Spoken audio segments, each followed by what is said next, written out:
and the clergy for their very inspirational and important remarks this morning, and for bringing clarity about this very important moment that we are in. This is not a partisan moment. Putting food on the table isn't about right versus left. It's about right versus wrong. The healthcare cuts and the SNAP cliff on Saturday are a moral reckoning for our country, and we're all here urging our Republican colleagues to heed it. Now, public service is not about position or prestige. It's about compassion and commitment. I believe that you cannot truly serve the people if you do not love them enough.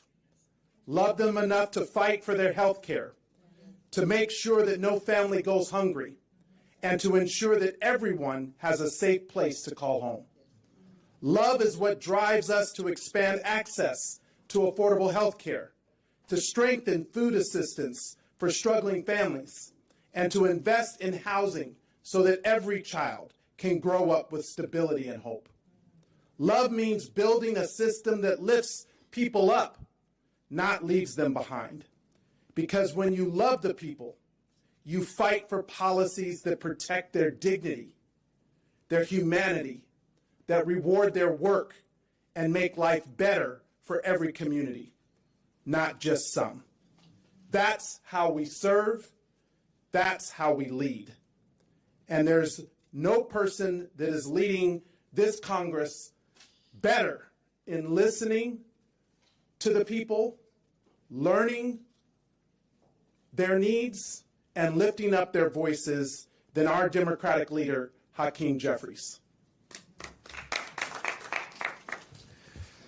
Well, good afternoon, everyone. Thank you to my good friend, Representative Stephen Horsford, for those very powerful words. And, of course, I'm so thankful for Congressman Tim Kennedy, who has joined us as well, and other members of the House Democratic Caucus who were part of this incredibly powerful and important meeting, led by Bishop Barber and joined by so many different distinguished members of the clergy, of different faiths, traditions, denominations, and backgrounds, but all here today to make clear that fighting for the health care of everyday Americans, for the poor, the sick, and the afflicted, for the least, the lost, and the left behind is not a partisan issue, it's a moral issue.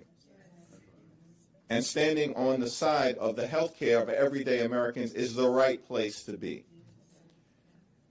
Fighting to make sure that no one in this country, the wealthiest country in the history of the world, should go hungry in America. That's not a partisan issue, it's the right place to be.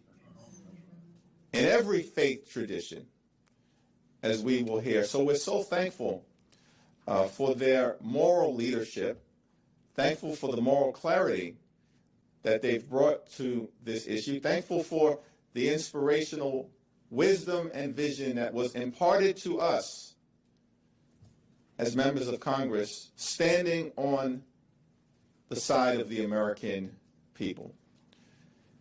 And it helps to continue to fuel our efforts to stay the course. This is not a fight for Democrats or Republicans, it's a fight for the American people. And we're going to stand on the side of the health care of the American people, of the safety of the American people, of the well-being of the American people. And lastly, I'm just appreciative that these distinguished members of the clergy, these great faith leaders, have also brought with them individual Americans who are being impacted by some of the extreme policies that have emerged from the administration and from this Congress this year, who we'll also hear from. And Bishop Barber and these distinguished members of the clergy have reinforced the principle that in America, what's up, y'all? Poverty or hardship is not a choice that people are making. It's as a result of policy violence being visited upon everyday Americans. That's what it is. The largest cut to Medicaid in American history, that's policy violence. Go ahead, Hakeem. Shutting down hospitals, nursing homes, and community-based health centers, that's policy violence. Uh-oh.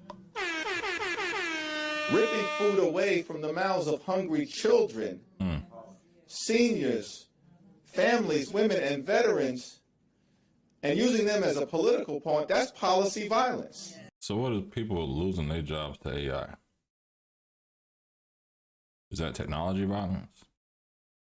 Is that policy violence? Because, we basically allow people to make all these tax cuts, Democrats and Republicans, to help create this environment where AI can take people's jobs. But we're going to focus on the narrative. We have to focus on the narrative of the policy violence. And the refusal to extend the Affordable Care Act tax credits. The unwillingness to find a dime to meet the health care needs of the American people when some folks can find $40 billion to bail out a right-wing dictator in Argentina. That's policy violence. Oh, wow. And so I'm just thankful for these great men and women of the clergy, thankful for these patriotic Americans who've come to share their stories with us. And we've heard from folks from West Virginia and North Carolina and other parts of this great country, as you will as well. And now it's just my great honor and privilege to yield to the distinguished bishop who has brought us together. We know he's a voice for the voiceless. He's a mighty man of God. He's a powerful, profound, prophetic, principled pastor, Reverend Bishop Barber.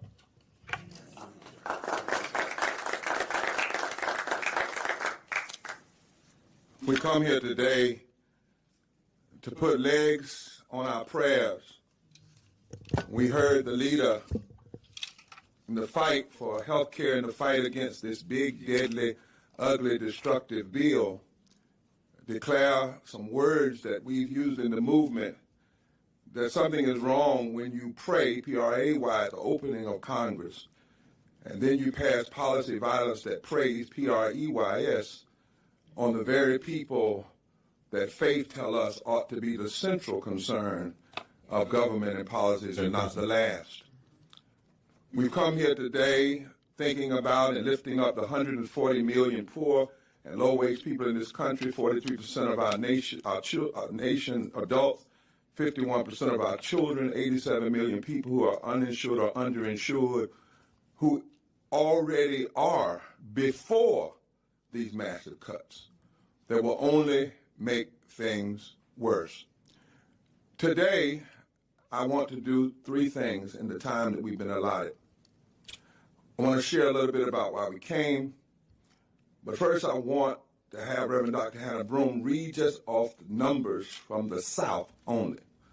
The South, where we've been holding Moral Mondays in front of senators' offices who voted for this big, deadly, destructive bill, and House members who refused to meet with the people, clergy and impacted people who are carrying caskets, because thousands and thousands of people will die, not as a result of God calling them home, but result of policy violence. Wait, what? And I wanted just to read these numbers so that the media hears the extent of what is going on, broken down, not just the big national number, 16 million, but what's actually happening in state and why clergy and others are standing with impacted people. Then I want to ask the leaders who come here to just give their name and their denomination. They will talk to you after the press conference. We know we can't stand forever at the press conference, but we want you to know and see the diversity.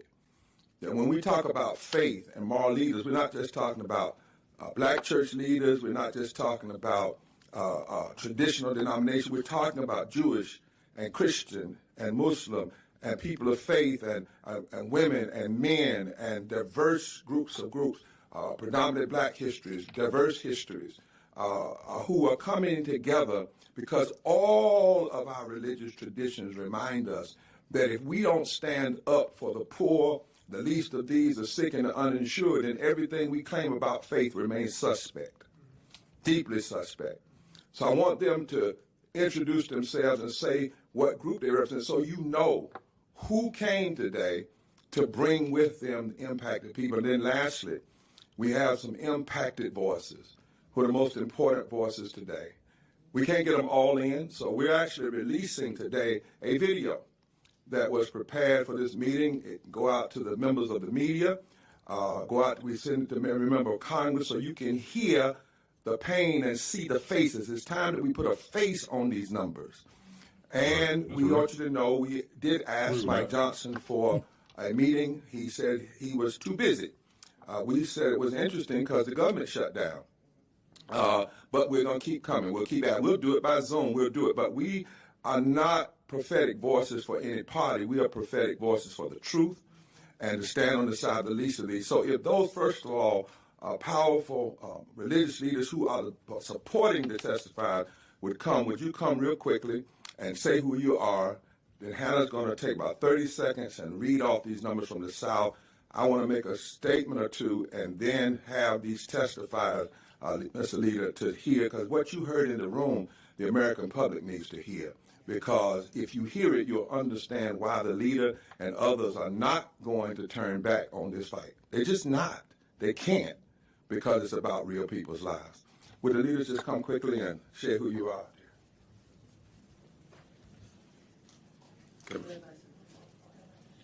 Rabbi Esther Letterman, Union for Reform Judaism. Vashti McKenzie, National Council of Churches. Bishop Brian Thompson, presiding bishop, Mid-Atlantic Episcopal District, president of the Board of Bishops, AME Zion Church. Dang, they're not going to give us time on the mic? Reverend Paul Brandeis Rauschenbusch, president and executive director of Interfaith Alliance. Oh, they came up here to speak. Reverend Terry Hoard Owens, General Minister and President of the Christian Church Disciples of Christ in the United States and Canada. Joel. Reverend Joel Simpson. I'm a pastor in Taylorsville, North Carolina with First United Methodist Church, and I brought some impacted people to share today. Jonathan. I'm Reverend Dr. Valerie Washington.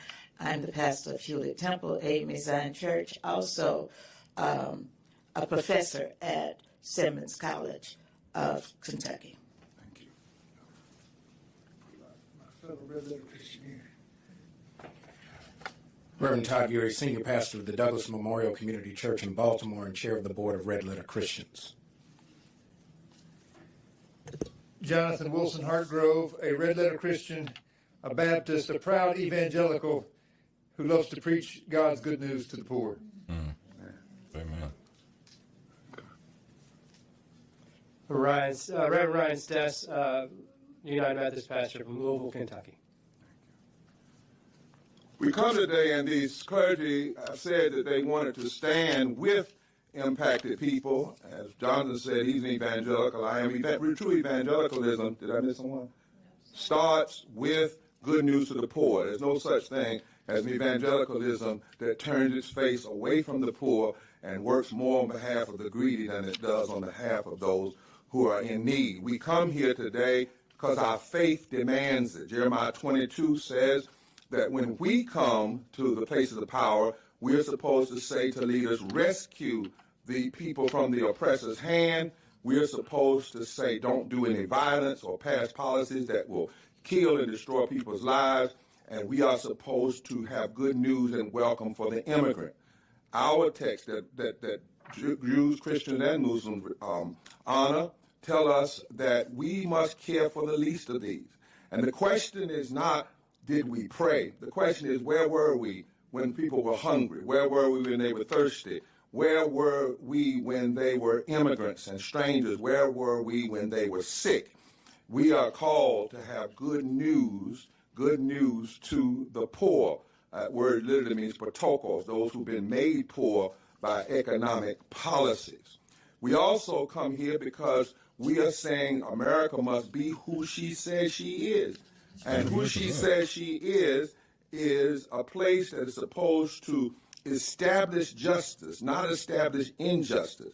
A place that is supposed to promote the general welfare of all people, not the general hurt of some people.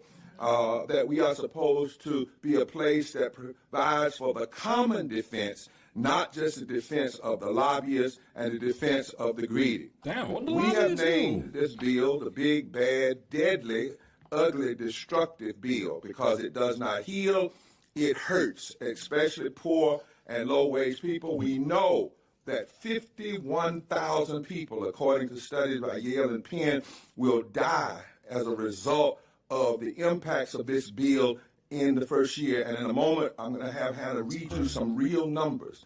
We declare, Mr. Leader, that this bill and the actions here are morally indefensible, constitutionally inconsistent, and economically insane. Because this bill hurts children. It hurts the disabled. It hurts veterans. It hurts the already sick. It hurts those with chronic diseases. Some of the stories of the millions that you will hear in just a moment. And it is wrong, we believe, for every House member, we don't care what party they're in, if you voted for this bill to take from the most vulnerable and transfer more money to the rich than was transferred from the slave to slave masters. If that's what happened, and you as a congressperson get free health care when you get elected, just because you get elected, you get the top of the line health care with no pre-existing condition. And you're able to pass that on to your family. How wrong and immoral is if you get it and then you don't want the people who elected you to have the same thing. These clergy and impact people are mostly from the South today. Why the South? Because 1/3 of all poor people live in the South. 1/3 of all poor white people live in the South. Wherever you are in the South, over 65% of the people want health care, and yet every House member, a MAGA member, and all but 6 on the Senate side voted for this big, bad, deadly, ugly, destructive bill. And when we try to meet with them and go to their offices for prayer, they put up signs saying this is a private office and refuse to meet. The very place that is the Bible Belt, the very place that claims that we live by faith, the South, where 31% of all the House members come from and over 26 senators, the South that has the highest number of people on Medicaid who need it, the South has the largest contingency of people who are voting against their own people.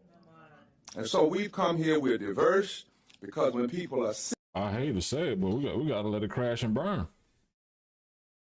What else is there to do besides letting it crash and burn? We told these people back in November this would happen. But we need a solution. I said it last night on the stream. We need a solution to this. We can't pray our way through. We can't protest our way through. We need policy that's going to answer to these people that are looking for solutions. So these Republicans in the trailer parks, these seniors that are going to lose it, the people who are gaming the system and say, you know what, damn, they got my snap too. Everybody who's impacted by this, 40-something million people. And a good portion of that is probably the 200-something million people who didn't go out and vote last November. They're a good chunk of who will be impacted by this. So the people that may have said, you know what, fuck it, I don't care about Kamala, I don't care about Trump, this is going to happen anyway, and their SNAP benefits get cut. They're part of the portion, because everybody wants to make it seem as if it's only the 77 million that voted for Trump and the 75 million that voted for Kamala. There's 300-something million people in this country, right? That means 200 million people didn't have a reason to go vote. 200, did I say that right? 200 million people didn't have a reason to go vote. And now we want people to have reason, knowing that a good portion of the country doesn't give a F. What are we talking about? Come November 1st, everybody's going to be hurt. Cool. Have an answer for everybody. Because this tipping point may be what everybody needs for everybody to go vote. Like, hey, you know what? Yeah, they thought they were going to draw these districts based on last year's turnout and the turnout before that. What needs to happen is, okay, cool, cut this shit. Then what's going to happen is, guess what? It's all going to trickle in and add up. And all we need to do is have answers for those 200 million people that decided to skip this fucking election out because they're part of the 40 million. So you can count the 77 million people that voted for Trump and the 75 million people who voted for Kamala. They're not worried about eating. They weren't on SNAP, right? A good portion of them probably not impacted by the Medicaid and Medicare. Let's be for real. It's the 200 million people that didn't vote. So the answer is we need to go speak to them. Let the tipping point happen. That's the only way we fix this, right? Sick and die, and they don't have health care. They don't die black. They don't die white. They don't die brown. They die dead. When people don't have food and cannot feed their children don't cry black. They don't cry Jewish. They don't cry Christian. They don't cry Muslim. They don't cry white. They cry pain. They cry hunger. And when people cannot even afford to pay their light bills because they don't make a living wage, when they're in the dark, all of us are black. All of us are in the dark. Lastly, I come here today with two people on my heart, and as these impacted people come, and I come to talk about Portia Gibbs, if I can get through this. Portia Gibbs is a woman in Belhaven that's dead now. She died from the lack of health insurance. She died because at that time, North Carolina was a state that had denied Medicaid expansion. Portia was young, in her 40s. We were trying to fight for her hospital to stay open. And it couldn't stay open because of the cuts and the denial of Medicaid expansion, the Affordable Care Act. It closed. Portia had a heart attack, and she died 3 minutes from where that hospital used to be. That's crazy. In a high school parking lot with just her family, her husband. That's They were Republicans. And he asked me, would I stand with him as they fought in her name for hospital? He said, I am Republican, but this is wrong. This is wrong. And I got on the back of his truck one day, and we stood together. We became brothers together. And he's now registered independent and recognized that some issues have nothing to do with party. That's real. The last person is Pamela Rush. She lives right near Selma, Montgomery. During COVID, she was worried so bad, Leader Jeffries, she kept saying to us, as a member of the Poor People's Campaign, as a part of repairs of the breach, I can't get sick because I don't have health insurance. Alabama would not expand health care. I can't get sick. Pray for me. I can't get sick. You're right. I got a call from the hospital. And she had finally gone to the hospital. She had stayed away as long as she could because she just didn't know, how can I afford the bill? And she was hoping that the sickness was a cold, a common cold. And so she stayed as long as she could. She took as much NyQuil and Dayquil as she could. She got in the hospital and they told her she had COVID. She couldn't pull out. She called me from her sick bed. And she said like this, Bishop, you better promise me y'all won't quit. She was one of the first people to come to this Congress and testify in 2019. Promise me that you won't quit. That's wild. And we did. And she died. 800 people are now dying a day from poverty.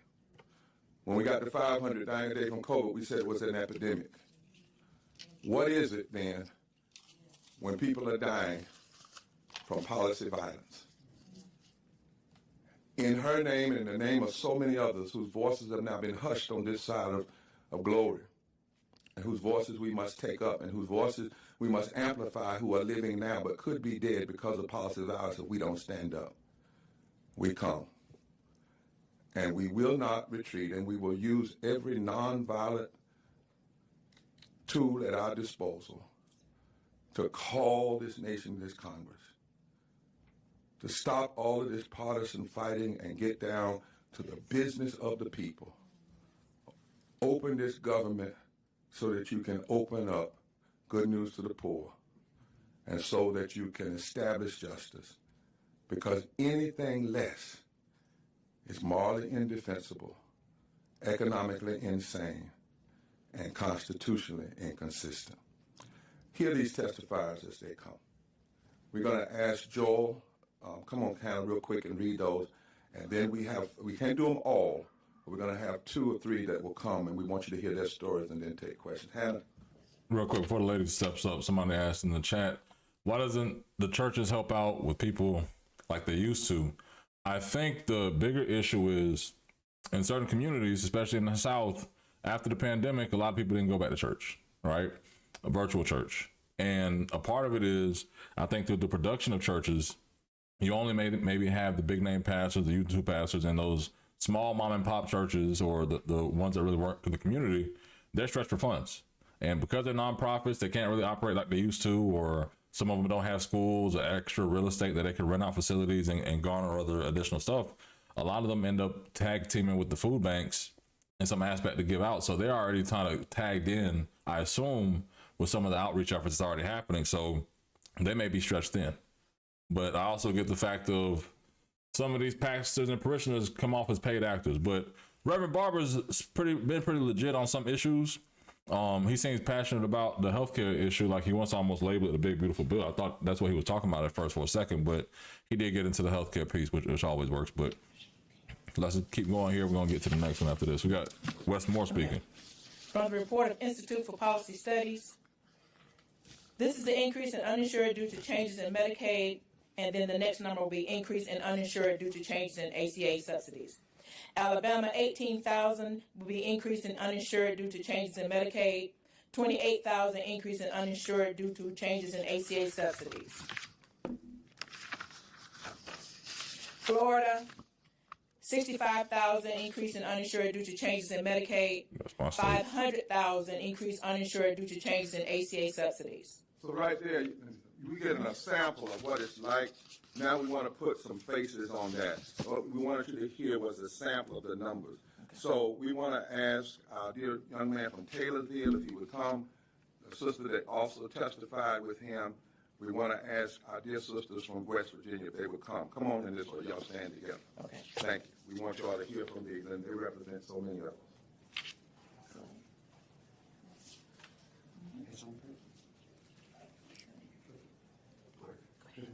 My name's Chris Shoemake. I'm from Taylorsville, North Carolina. I rely on SNAP benefits and Medicaid just to make it. We did have a hospital, but it closed down a couple years ago. And then here recently, our urgent care has closed down too. Now we don't have nothing close by. If something was to happen, we'd have to go at least 30 minutes away just to get help. Even if you call 911, that's 30 minutes away. You really can't get much done with that. Hi, my name is Cassie Coleman. I'm here from Greenville, South Carolina, where I work for 2 small local businesses, and neither of them provide health care. If we don't extend the Affordable Care Act subsidies, the tax credits for people like me, I will go without health insurance. That's the middle of America. Rural America, talking about problems that you don't really see in the urban core or the urban areas where you have to drive 30 minutes away for basic necessities, right? And that is from Kentucky, Tennessee, north. You have certain pockets of those areas in Georgia, Florida, Alabama, Mississippi, even up north, Pennsylvania, right? But these are the people that are impacted. Trump voters, but again, of the 200 million people that did not vote, they may be part of this 40 million, 42 million people that losing SNAP benefits. And now again, is it the clergy that's going to bring it in? Is SNAP going to be the thing that brings Republicans and Democrats together to say, hey, this is what we need. This is what you want. All right, cool. Are they going to tap into the reserves? Like, we really don't know. But then I think at the same time, to be fair, there are people out there who are working every day, no benefits from the government, saying, you know what? I'm going to grit my teeth. I'm going to grind. I'm going to get it. And they're not asking for any handouts, anything. And they can look at this as a handout like, you know what? Shit, I don't care. Because I'm going to do what I have to do for my kids, my family, my mom, my dad, my seniors. Why aren't you pulling yourself up by your bootstraps? You know, I'll help you out a little bit, do a couple philanthropic givings or whatever, but some people won't care. And a part of that is also the issue why you have Republicans and Democrats like, damn, we're going to see really if this is going to be the straw that breaks the camel's back. But November's around the corner. This November and next. We'll see. Hello, my name is Pam Garrison. I've been a minimum wage worker my whole life. I feel like my government is attacking their own people. Wow. We make $7.25 an hour. We went 16 heading toward 20 years with no living wage. Then the programs that would help make up for that, the health care and food stamps, the SNAP programs, they want to take them. I feel like we're under attack. So, thank you. Hello, my name is Elena Hurley. I'm from West Virginia. I suffer from chronic health issues. One, I'm on life-sustaining medicine, a blood thinner. Without it, I'm a walking time bomb. I can drop at the hat at any moment without any warning from what put me on the blood thinners to begin with, which was a pulmonary embolism, which is where a clot shoots through your heart and lodges itself in your lung. My Medicaid was cut. Excuse me. I was robbed of my Medicaid. I didn't lose it, because if I did, I'd be able to go out here and find it. Damn. So I was robbed of my Medicaid. I spent months playing Russian roulette, some days having my medicine and some days not. I need this medicine to live. Not only have I been robbed of my Medicaid, I've most recently was told that the state of West Virginia will no longer pay my Part B premium, leaving me with costs that I can't afford. My cash benefit income is $640 a month. That's what I get. So, I thirst for a moral budget that will serve the needs of all people in society. Please, open the government back up. We need help. I'm tired of living in pain. And no one should have to live this way. That's the face of the movement, man. I'm Joel Simpson. I'm the pastor in Taylorsville, North Carolina, in the United Methodist Church. Chris is one of my members. And as a pastor, I'm a steward of people's stories. And over and over and over again, I've been hearing people's stories in North Carolina as we've been leading Moral Mondays. People who are getting Medicaid cuts or robbery. People whose hospitals are at risk of closing, like Leah, who's in Spruce Pine, after they've been devastated by Hurricane Helene, which came through.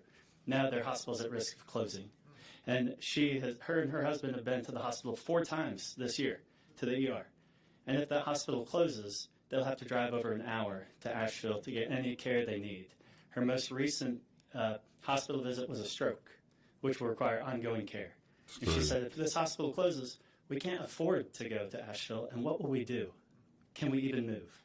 And so these are the stories we're stewarding as clergy. These are the people we know we will have to bury if they do not have this health care access. Thank you, Carmen. Thank you all for opening. Not to cut off here, but we have. Well, she's just making facial expressions right now. But waiting on her to start talking. I guess she's hearing, but she's just blinking. Hey, how you doing, Secretary? Check. You hear me? I hear you. Welcome to the stream, y'all. Hope y'all having a good what's it, Thursday? Day before Halloween? I don't know what I'm gonna be tomorrow. We're just dressing up for the kids or getting the kid out with some candy. We don't know what the secretary is doing.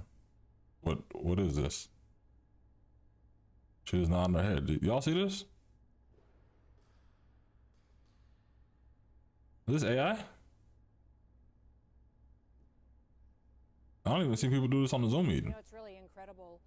What has happened here is that we're really seeing and peeling back the onion on who is allowing these dangerous individuals to get on our roads and get behind 18-wheelers that turn into weapons when they don't know how to use them, they don't know how to operate them, and they can't speak our language or interpret our laws. So many of these sanctuary states are handing out driver's license. In fact, as a part of Midway Blitz, we saw over a dozen different states hand out driver's licenses that then allowed these individuals to go get commercial driver's licenses and go out and get onto our roadways. And we're stopping that. We're starting to vet individuals. We're starting to stop individuals. And when we do enforcement action on their driving records or on their trucks to make sure that they're legal, we're allowing our partnerships with these states, such as Indiana, which is where we're focused today, to do immigration enforcement as well, making sure that those individuals who shouldn't be in our country are brought to justice and they're removed from our country too. I don't know why we can't hear the questions, which is crazy to me. Let me try to catch another stream on this. Hold on, y'all. My bad. Even though I don't think it's on me. You know what I'm saying? But it's kind of crazy. How can't we hear Years and 18-wheelers? We got here because we had someone in the White House who didn't care about our laws and who put people from other countries above American citizens and then invited criminals and terrorists to come in and to take over our communities. So I'm so thankful that we have President Trump in the White House who said our Constitution matters, American citizens will be put first, and we're going to enforce our laws. And our partnerships that we've been able to build with governors like Governor Braun here in Indiana have been absolutely remarkable. Just in this short operation, we've arrested over 223 individuals who are illegal aliens in this country. 46 of them were driving 18-wheelers that didn't have an understanding of how to operate them safely or how to make sure that they weren't going to harm any family that was traveling the roadway with them. And we had many, many more of them, dozens more that were driving moving vehicles. Only because I can't hear the questions from the other side. I'm gonna go back to the pastors over here, because she could be saying something great, but without understanding the context of the question, she's just rambling. I mean, and I kind of grab what she's saying. You know, we're deporting people that had CDL licenses. I actually know, like, for the face of this, there could be, you know, a lot of people just thinking Hispanic folks or whatever. But I've talked to some people in different states, legislative aides and directors, who said that there's some people who may have been in like Canada or like Britain or other parts of the world. Maybe they were born on a military base and didn't have the right information. The parents just didn't care, but they were a U.S. citizen, right? And they're caught up in this as well. But that's the kind of thing where it's like, this is an issue, but who is everybody impacted? Are you part of the 200 million? So again, I want to thank Leader Jeffries for prioritizing his time and allowing other members, including Congressman Tim Kennedy and I, to join, to listen, to learn, and to lift up the stories that you all have heard. And of course, to Bishop Barber and to all of the clergy and faith leaders for being here. I know you will be available for individual interviews following the press conference. It is not lost on me that there is a court hearing happening right now where Democratic attorney generals from across the country are petitioning the court to intervene and to force this administration to release the nearly $5 billion in contingency funding to maintain disbursements to the SNAP program. And so I think it would be appropriate maybe if someone could lead us in prayer for that case and to prick the hearts and the minds of our colleagues to do what's right, not just today, but every day on behalf of the American people. Because when we put the interest of the people over politics, we can't go wrong. So, Bishop, if someone could lead us in prayer for that case that's happening right at this time, and then to conclude, I'd appreciate it very much. As you notice, we try to lift up those on the ground. I'm so thankful for these denominational leaders that push people forward. Here's a clergy who also is being hit by Medicaid expansion. So he's a testifier and a clergy. With all the testifiers, just hold your hand up. Those who can, because I hope the media will talk to you. And just hold your hands up if you testify. Just let them know. Would you lead us in prayer for this nation? Yeah. I trust the Spirit of God. Holy God of grace and mercy, have mercy on us.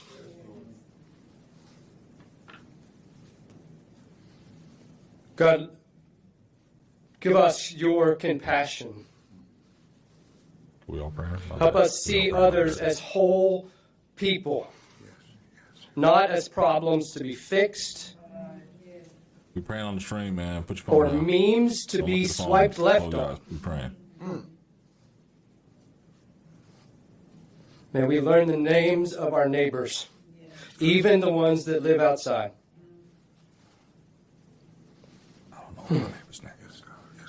God, we lift up the court hearing that is happening as we are looking at a time when we are holding food over the heads of poor people so that we can take away their health care. Tyranny is coming. God, help us.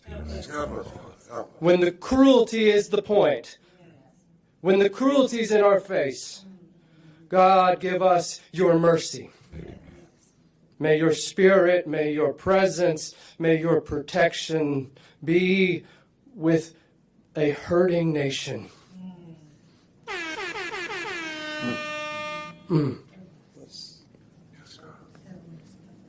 Hear the cries of your people, God. May we know that all people are your people. All of us under the planet, under the sun, know what it is to suffer. May we stand in all of what we all have to carry, and may we do it together. May we do it with your help. Amen. God, give us your mercy. In your holy name. Amen.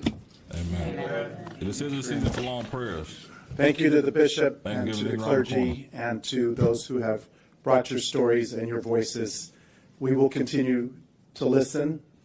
And it's kind of crazy that they said that out of all of this, even in between the Kirsty Nome piece is a Christy Nome, they went to elected officials' offices and said it was private. Like, that's a public office. You're in a government building. Technically, that is the people's office. But We're all in agreement. say Governor Moore was announcing SNAP benefits here. I don't see people dancing. Oh, he was just packing. Man, you get packing food. I don't want to see that. Let's go to this one. And more than 40 million Americans are set to lose food benefits in a few days. Lawmakers are trying to prevent that from happening, but neither side is willing to budge on their demands. ABC's Nicole D'Antonio has the latest this morning. Overnight, President Trump vowing to find a solution to help fund the federal nutrition program, SNAP. We're going to get it done. More than 24 states and Washington, D.C. have now sued the administration after it said it could not legally extend SNAP benefits during the shutdown. Lawmakers on both sides of the aisle are scrambling to fund the program before it lapses this weekend. 42 million people rely on the program to feed their families. I'm angry. I'm angry that the politicians that make the decisions don't care. They can just go on vacation, go on recess, and not worry about what's happening to their constituents. The shutdown marching forward as Democrats remain dug in on their demand that health care tax credits be extended to prevent premiums from skyrocketing. In a break with her party, Congresswoman Marjorie Taylor Greene is accusing Republicans of not having a plan to tackle health care costs. House Speaker Mike Johnson says Republicans are willing to negotiate, but only after Democrats agreed to reopen the government. We're on the precipice of a historic crisis, and Republicans don't even want to talk to us about fixing it. And Trump, where's he? Not even in the U.S. President Trump is negotiating trade deals in Asia, but back in D.C., it's the president's construction plans that are making headlines. The White House saying it's now fired all 6 members of a commission that was set to review plans for the White House ballroom, as well as plans for a new ark that will serve as a national monument. A White House official saying, "We are prepared to appoint a new slate of members to the commission that are more aligned with President Trump's America First policies." Wait a minute. How did I miss that? What? Listen, it's too much news happening at one time. Like, how you go destroy the whole half of White House, and now y'all, what? And back to the government shutdown. A federal judge has once again blocked the Trump administration from firing federal workers during the shutdown. The Justice Department is expected to appeal. Nicole D'Antonio, ABC News, Washington. The craziest part about it is this is how the Republican infighting happens. We've seen this in Florida. Right? We love America's governor, Ron DeSantis. Some of y'all do, some of y'all don't. It is what it is. He's the man who signs the checks, right? And I'm an appropriations lobbyist, so guess what? I'm not saying nothing bad about the man until the last veto, baby. You can bet on that. However, to this point, this is how, if you watch Game of Thrones, this is how leadership changes happen. You have all the infighting, right? Joffrey's leader, we've seen what the hell happens. I'm not going to say none of that shit. But what I am saying is that the infighting's going to happen to a point it's going to split the party, because there's some people, like the next senator that we're going to see, Rand Paul, who isn't anti-Trump. He's just more in the middle than the rest of it. Because he's like, listen, this is going to have this big, beautiful bill. What's the cost to it? I'm not down to support the cost of the big, beautiful bill. And a part of it is, and I haven't seen this yet, this is where the party starts to break. Because now the members can't go home. Because the face of SNAP isn't black. The face of SNAP isn't an immigrant or Hispanic or an Asian or an African or none of that. Just like the people taking your jobs weren't these immigrants. There wasn't DEI. It was none of that. It was the robots. People losing jobs to robots and all the rest of this shit. And we talking about SNAP for the 200 million people that didn't vote, because the 42 million people had to be included in that. Taxation without representation is tyranny. This was the rallying cry of our founding fathers. This was the rallying cry of American patriots in the years leading up to the American Revolution. It was the rallying cry of militiamen at the battles of Lexington and Concord, and it still should be the rallying cry of Congress. No taxation without representation is embedded in our Constitution. The Constitution forbids any one man or woman from raising taxes. Revenue is not only a question for Congress, but the Constitution commands that taxation legislation originate in the House of Representatives. This is the only issue that specifically has to originate not only in Congress, but in one specific house. Our founders thought that the House of Representatives, elected every 2 years, were closer to the people. And the things they feared the most were big taxes and big government. They said taxes must originate in the House. And yet these taxes are originating with the White House. The idea that no one should have taxes imposed on them without their consent is central to the ancient concept of what constitutes a free people. That principle is enshrined in Magna Carta, that taxation should be imposed only after obtaining the common counsel of the kingdom. It was reaffirmed in the 1689 English Bill of Rights, How far back we going? when it That's how far declared back we that going? there shall be no taxation without the consent of Parliament. In 1765, the American patriot who helped formulate the grievances against the British Crown, James Otis, called for a defense of this principle by popularizing the phrase, taxation without representation is tyranny. This principle was said by many to be the principle, the spark that sparked our revolution. Yet today the Senate is compelled to act because one person in our country wishes to raise taxes. Without the approval of the Senate, without the approval of the House, without the approval of the Constitution. The idea that one person can raise taxes is contrary to our founding principles. The Constitution forbids it. As Montesquieu wrote, in the spirit of the laws, when the legislative and the executive are combined and united in one person, there can be no liberty. Our founders took that heart to lesson and embedded that in the Constitution, the principle of the separation of powers, as well as a system of checks and balances. They knew that combining the legislative and executive powers would lead the country down a path to tyranny. Allowing taxes to be levied, doubled, tripled, and then one day perhaps forgiven is a recipe for chaos. The tariffs are implemented, the tariffs are canceled, the tariffs are delayed, the tariff rate changes daily. Just this week, the president added a special 10% import tax on Canada because he was mad about the nation's Ronald Reagan ad. An ad, by the way, which was showing Ronald Reagan verbatim speaking. Newsflash to the administration, Reagan was a free trader. Reagan believed, and I quote, that protectionism costs consumers billions of dollars, damages the overall economy, and destroys jobs. Ronald Reagan's vision for America can be seen in our trading relationship with Canada. In 1986, President Reagan said, "Our trade policy rests firmly on the foundation of free and open markets." Further, he said, "I recognize the inescapable conclusion that all history has taught: the freer the flow of trade, the stronger the tides of human progress and peace among nations." Now, real quick, just to catch that gap in the speech, the video, I guess, that Rand Paul is speaking about is this one. Let's check this out real quick, about a minute long. You see, at first, when someone says, let's impose tariffs on foreign imports, it looks like they're doing the patriotic thing by protecting American products and jobs. Oh, damn. And sometimes for a short while it works, but only for a short time. What eventually occurs is, first, homegrown industries start relying on government protection in the form of high tariffs. Okay. They stop competing and stop making the innovative management and technological changes they need to succeed in world markets.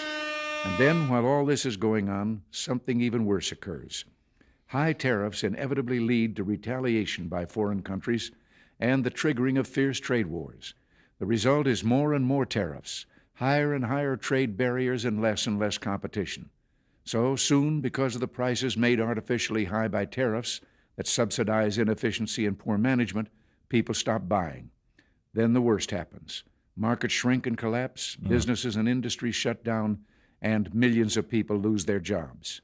The memory of all this occurring back in the 30s made me determined when I came to Washington to spare the American people the protectionist legislation that destroys prosperity. And that is the difference. You have these older Reagan Republicans, Bush Republicans, Bush is under the Reagan tree. And now Trump is, hey, you mad at me for doing things my way? Listen, this is going to be interesting to see how it all kind of plays out. Let me get back to Rand Paul. Let him finish his speech because the Senate is voting. We're going to go to some Senate speeches. I said Wes Moore, but let me find a good speech. It was about 30 minutes long, and I don't feel like sitting through that at the moment. Bastiat, who wrote that when trade and when goods don't cross borders, armies will.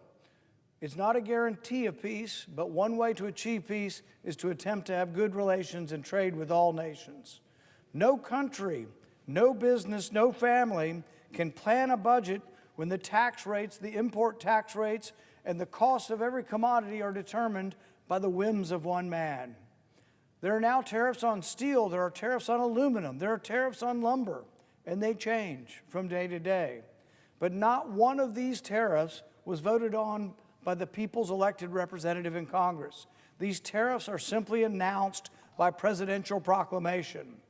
So perhaps more fundamental than a debate over what these tariffs are, what the rates are, and what they do to our economy is the question of whether Americans ought to perpetually live under emergency rule. This administration has declared emergencies with over 100 nations. With these emergency declaration, the president claims the unilateral right to levy import taxes.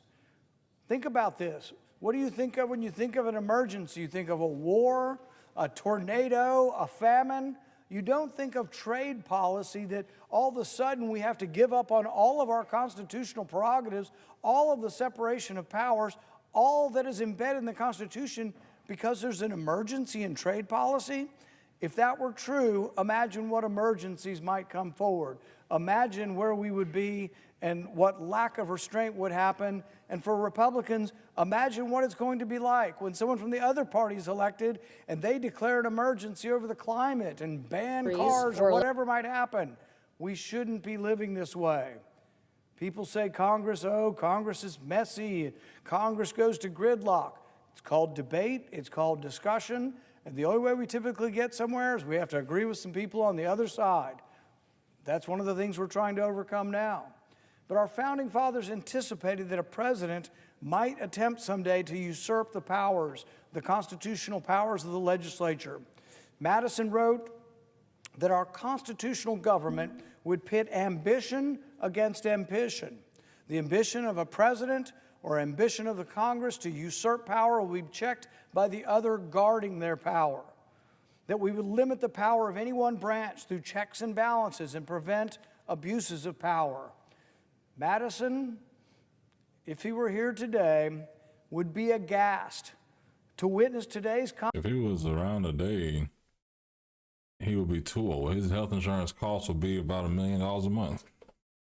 Congress that seems to lack any ambition to defend the constitutional separation of power.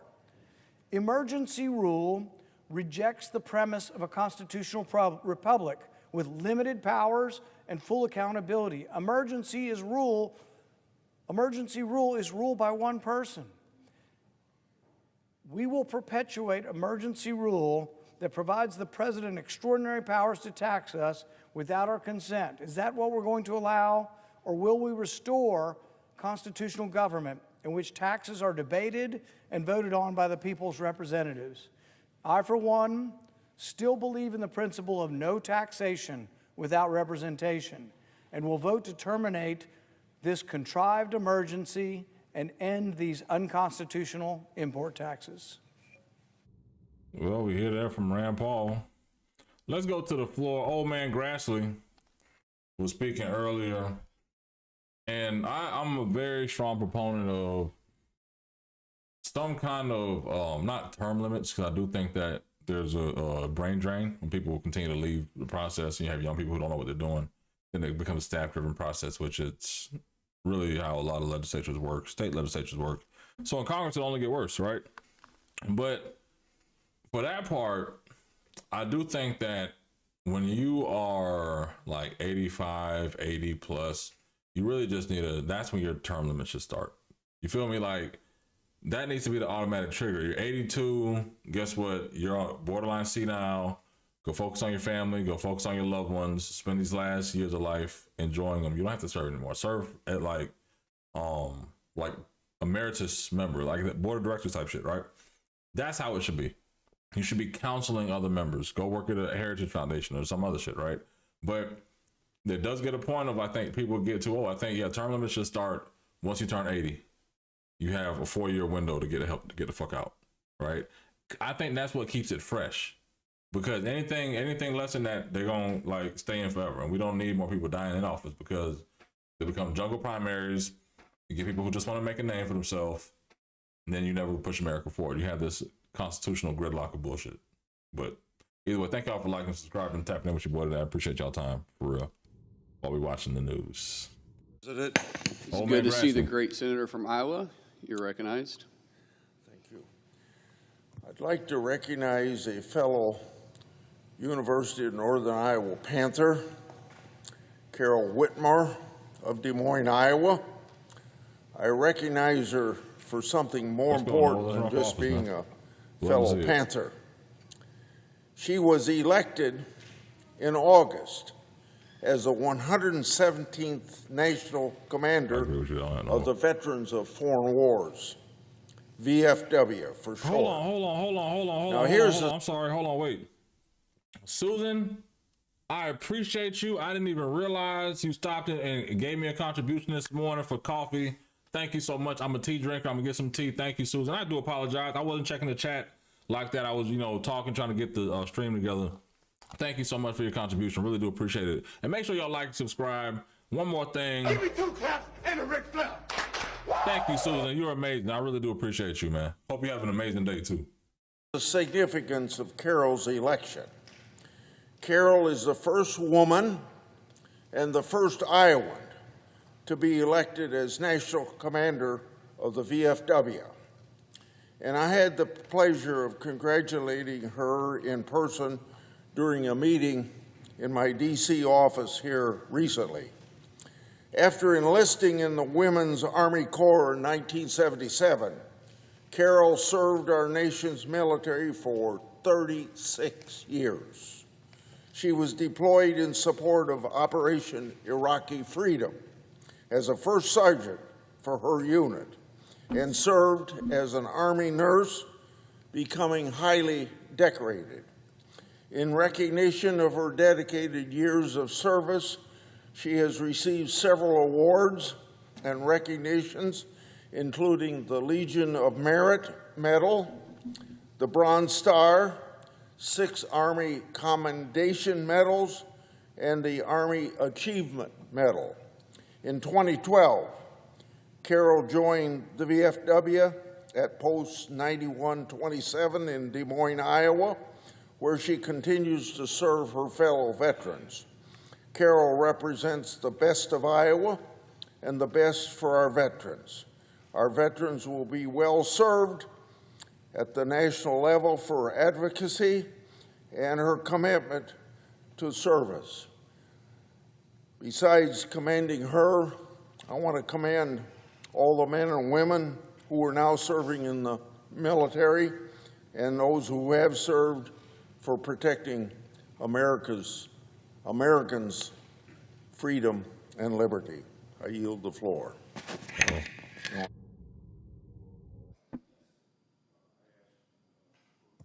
Clerk will call the roll. All right, Is also Old Man Grassley. I know we have some others in here. I'm gonna get straight to the drama. We skipping through. That's why we're not watching live, because nobody wants to sit here and watch this live and be bored. Let's tap in. Big Thune. For Big fiscal Thune in the year house. 2026 and for other purposes. Mr. President, Democrats are grasping at straws these days. The other day, the Democrat leader came to the floor and tried to reboot the notion that the clean CR sitting before us here in the Senate is a partisan CR. Yep. Apparently a bill with no partisan add-ons, strictly a bill to fund the government, is a partisan bill. Only in Democrat land, Mr. President. Democrat leader, of course, continues to try to push this ludicrous narrative that Republicans or President Trump shut down the government. That's right. You're amazing. Thank you. The party that demanded nothing and put forward a clean, nonpartisan bill is the party that shut down the government. And the party that demanded $1.5 trillion to keep the government open until Friday, until Halloween. That's what their bill would do. $1.5 trillion in new spending to keep the federal government open until Friday. Maybe longer than that. I wonder if Democrats have seen some of the recent headlines, like this one. And I quote, benefits cliff amps up pressure on Senate Democrats, end quote, and, quote, largest federal workers union calls for an end to the shutdown, putting pressure on Democrats, end quote. Putting pressure on Democrats, Mr. President, not Republicans. Now, why? Because Republicans are ready to reopen the government today, and we're not demanding a single thing in exchange. It's the Democrats who are refusing. In fact, the Democrats' latest ploy is, get this, moral outrage that the president isn't stepping in to save Democrats from the consequences of their actions. That's right. Democrats are outraged that they are coming face to face with the consequences of their decision to shut down the government. And so they're flailing around, blaming President Trump for not stepping in to somehow save the SNAP program from running out of money to pay. I mean, he is the great negotiator. We did say that he is the best deal maker. Kamala couldn't make the deals, and 77 million people voted for him to make the deals. 200 million people sat out. They said, you know, he can cut the deals. So I don't understand, respectfully, Senator, how a man can go end 8 wars but be held up by 8 Democrats. That's why Democrats are calling him to come save the day. Because clearly, if he's the deal maker that he says he is, he should be able to fly in from Asia and get this deal done, make the phone calls both sides of the aisle. Concessions. But that's not where we're at. We just want to take over. And that's why Democrats are fighting back. Let's be for real. Oh, let's get back to it, y'all. Pay benefits. Yeah, that's right, Mr. President. The very same people who were content to let the Special Supplemental Nutrition Program for Women, Infants, and Children, more commonly known as WIC, run dry are now positioning themselves as crusaders for nutrition benefits. President Trump did step in to save Democrats from themselves on WIC, he somehow managed to find money to cover the program for the time being. But there is a limit to what he can do. That's kind of the reason we like to, have the government open. But apparently Democrats are still not willing to contemplate allowing the government to function, because the SNAP bill that they tried to use yesterday was not just a cynical political ploy to insulate themselves from the consequences of their own actions. It was also a disturbing signal. The Democrats are ready to continue this shutdown, I guess forever. Do Democrats have any end date in sight? Are there any consequences bad enough to get Democrats to reopen the government again? Because things are getting pretty serious here, Mr. President. The shutdown had consequences from day one. But now, 30 days in, the consequences are really stonewalling. Here are some headlines, I think, that describe the situation. Government shutdown could lead to $14 billion in lost GDP, the Congressional Budget Office reports. Shutdown could close Head Start programs this week, jeopardizing child care. Shutdown crushes small business owners as losses hit billions. Industry leaders beg Congress for clean CR. Ongoing government shutdown threatens holiday travel. National Guard training grinds to halt amid shutdown with no pay in sight. U.S. government shutdown, 60,000 aviation safety staff face financial strain as crisis deepens. Largest federal workers union calls for clean bill to end shutdown. Those, Mr. President, are just a sampling of the headlines out there, and they represent the consequences as the Democrat shutdown accelerates. So when will the Democrats put an end to this, Mr. President? When the economy is in ruins? When federal workers have lost their homes? When housing assistance and small business loans and Head Start and National Guard training are distant memories? I hope the pain of the American people is worth the plaudits the Democrats are getting from their liberal base. Mr. President, I don't know if listing out the consequences of Democrat shutdown moves any Democrats anymore. I really don't. I don't think Democrats are not going to own. In fact, more than one member of their party, way more than one member of the party, has described using the pain of the American people as leverage. I'll give you an example of some of the things that they've been saying. Starting with the Democrat leader, every day gets better for us.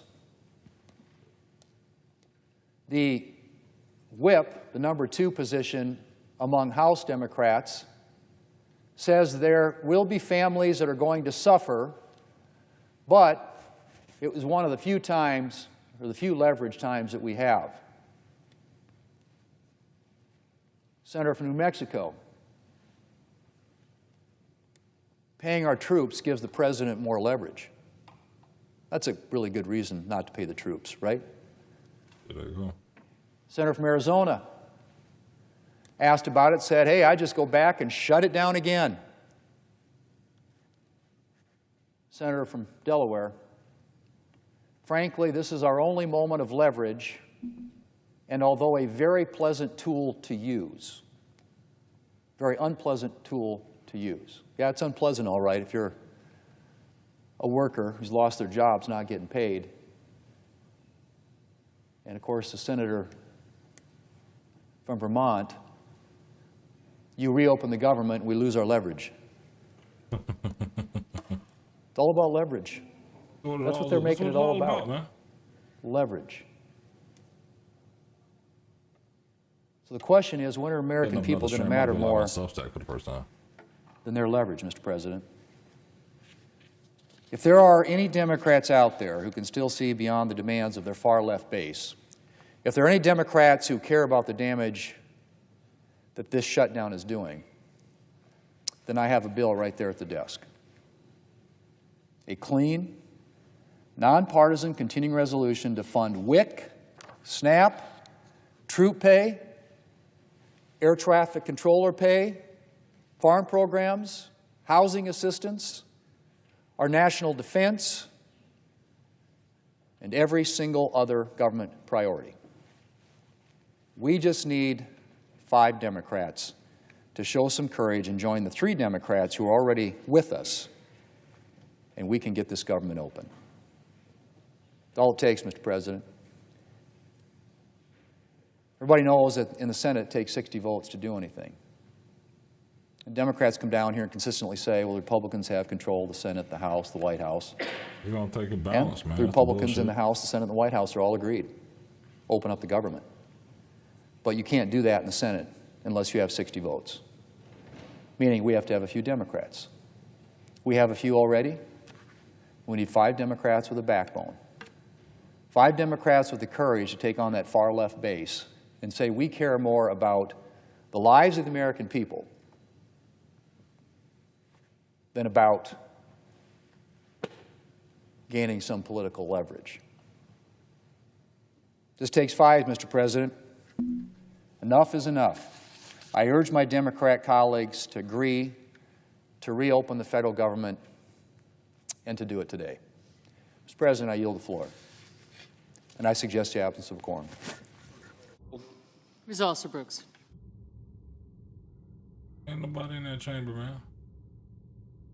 Let's get to Big Schumer after that. The response. You know, the bigger thing to me is, again, the chat, I think 71%, 77%, somewhere in there. Basically, y'all said that SNAP isn't going to break it. It's not going to be it. And I think, again, the people that didn't vote, the ones that are out there complaining, like, we know, again, the 77 million people that voted for Trump, we knew what we voted for. We expected this. I wasn't we, right? The 75 million people that voted for Kamala, we knew what to expect. I was we, whatever. But now the 200 million people that didn't show up, knowing we only needed maybe 4 or 5 of y'all to pick a side to really dominate or at least change history. Cool, y'all didn't want to show up. Again, this is who the people are fighting for. But I don't think that, again, for the people that's going to go to the grocery store Saturday to buy groceries because they're not even paying attention to the SNAP. They got the notification or whatever. They're going to get the shit together. Then they're going to show up at Kroger. They're going to show up at Piggly Wiggly. They're going to show up at Publix on Saturday, Walmart too. And they're going to say, hey, let me swipe you. Wait a minute. You ain't got no real money? You ain't got no cash dollars for this food? And they're going to say, you know what? What the fuck happened? I forgot to vote. I didn't vote for this. And then we got to have a narrative that fits for that. They're going to be mad at Trump. They're going to be saying one side, hey, we're trying to open the government. Democrats say, hey, they're in leadership. And they know, like, hey, to the average person, they're not going to know you need 60. They're going to know, like, hey, well, shit, y'all in power. How this didn't happen? I can't feed my family. And tyranny happens. Guess what? I'm telling everybody, stay the fuck inside. I don't think you should go travel for the holidays. My wife wanted to go see the family for the holidays. Yeah, that sounds great. That was before the tariffs and the pandemic. Okay? I think we should stay here. Because motherfuckers crazy. And if a bitch know you leaving your shit, you know it's holiday season. I'm not going to say it. Y'all be safe this holiday season. Let's see what the Democrats have to say. Big Schumer. Big Chuck. Fucking Chuck. I need to go to the dentist. Let me get this. Am I on Substack? Did I set the Substack up? Oh, hold on. I'm about to go live on Substack. I'm live on Substack for the first time. Waiting on Chuck Schumer to come on. Like, listen, again, the term limits need to be, if you're over 82, Mr. President, you have 4 years to resign. Well, let's see what Chuck I ask Schumer unanimous has to say, consent the quorum be dispensed with. Without objection. So, Mr. President, this weekend, Americans face a health care crisis unprecedented in modern times. Open enrollment begins in just 2 days, and Republicans have spent the entire shutdown with their heads in the sand, the shutdown they caused because they would not negotiate with Democrats. Republicans are pretending that the ACA premium crisis does not exist, But they should go ask families who are getting their insurance premium increases today, tomorrow, Saturday. Republicans have brought Americans to the brink of financial disaster. They've ignored a growing catastrophe. We have demanded they act. They have refused, and the shutdown is on them. The health care crisis is on them, and the American people will see so this weekend as the bills start coming in. To show the breadth, depth, and severity of the ACA crisis, if the ACA enhanced premium tax credits expire, over 20 million Americans will see their premiums more than double on average. That's a 114% increase, according to KFF. That is a fact. 4 million people on ACA plans will lose health coverage entirely if these tax credits don't get extended. That is also a fact. If these enhanced tax credits expire, the people hurt by far the most, will be working families, people who live paycheck to paycheck, who small business owners, farmers, ranchers, older Americans. They're all going to be sitting at their kitchen table this Friday night or Sunday evening and saying, how the heck are we going to pay these bills? We can't afford $4,000 a year more for health insurance. Then they're going to get to Thanksgiving and be grateful we got to this point and be mad at the government, mad at AI taking their jobs, mad at the SNAP benefits, but we're going to be happy and lucky to be alive and pray that we're going to get ourselves through this, because the bigger thing is all you elected officials are going to be fine for the holidays. You just better hope your constituents don't catch your ass, because every single one of y'all that want to be good through the holidays, you better hope this federal government shit goes through, or they're going to be on your ass this holidays, because guess what? They're going to be thankful. But if they catch your ass in Walmart, baby, it's going to be more than a Black Friday sale on your ass. But that's another thing we're not talking about. People losing jobs, furloughs, Black Friday sales. I think Best Buy hit me and said they got TVs for $60. I don't need no TVs, but somebody does. And when you think about it, if somebody has to decide between healthcare, food, and Black Friday, you better carry your two-way with you, baby. Make sure y'all like and subscribe for more, man. Do my kids get no health care? Do we have to lose the doctors who've been treating us for a long time, or travel 50 or 100 miles to go to a clinic or a hospital? Are my parents going to be kicked out of their nursing home? Well, not the Paul's truck. The only time I've had food stamps for real, we knew somebody who had food stamps and she was selling them 2 for $1. You give her $50. For every $1 you give, you get $2 worth of food stamps. I'm past the statute of limitations. I can tell this story. I was a victim. I was a broke college student. If you've been there before, make sure you like and subscribe for more. But the biggest thing of it is I pay for my food. But again, I think for the 200 million people that didn't vote, those 42 million people that's on food stamps that didn't vote, just assuming, they're the ones impacted. So again, what are we going to say to these people, Chuck? What are we going to say to these people, Democrats? My girl, JC, what are we going to do? We can't bullshit the people, because they going to be looking for food to feed their families on Sunday and for Thanksgiving. And I have no place to put them? This is a fact. People are hurt badly, probably than in any other healthcare crisis we've had. Americans who work more than one job, Americans who live in red states will all be hurt. That's a fact. And here's another one. This crisis didn't come out of the blue. You're right. It's not that people are just learning about it. It's not that senators are just learning about it. This week, Democrats have demanded that Republican leaders negotiate with us about this crisis since the summer. Republicans said no. They put together a partisan bill that did nothing to improve the health care crisis, that had no input from Democrats, and said take it or leave it. Republicans had more than 3 chances this year to vote on extending these ACA premium tax credits as far back as February. See, the thing what is, Republicans say, you, no. You never been on the Affordable Care Act. The people that want to save the Affordable Care Act and the subsidies have never been on it. They've had free health care. I'll tell my story. I stumbled across some Obamacare by mistake. I was paying $380 a month for what poor people were paying $80 a year for. I was paying $380 a month for what somebody was paying $80 a year for. Fuck Obamacare. I don't care about the subsidies, okay? Because when you get on the shit, you realize, like, damn, this is some bullshit, right? Then they tax you if you don't have it. Fuck it. Every member of Congress needs to go get Obamacare and pay it out their damn pocket, not out your congressional salary. Go get it out, whatever you put for your financial disclosures, go get it out of that money. Because that's the only way you're going to realize, like, listen, this Obamacare is some bullshit, bruh. Like, let's be for real. It's bullshit.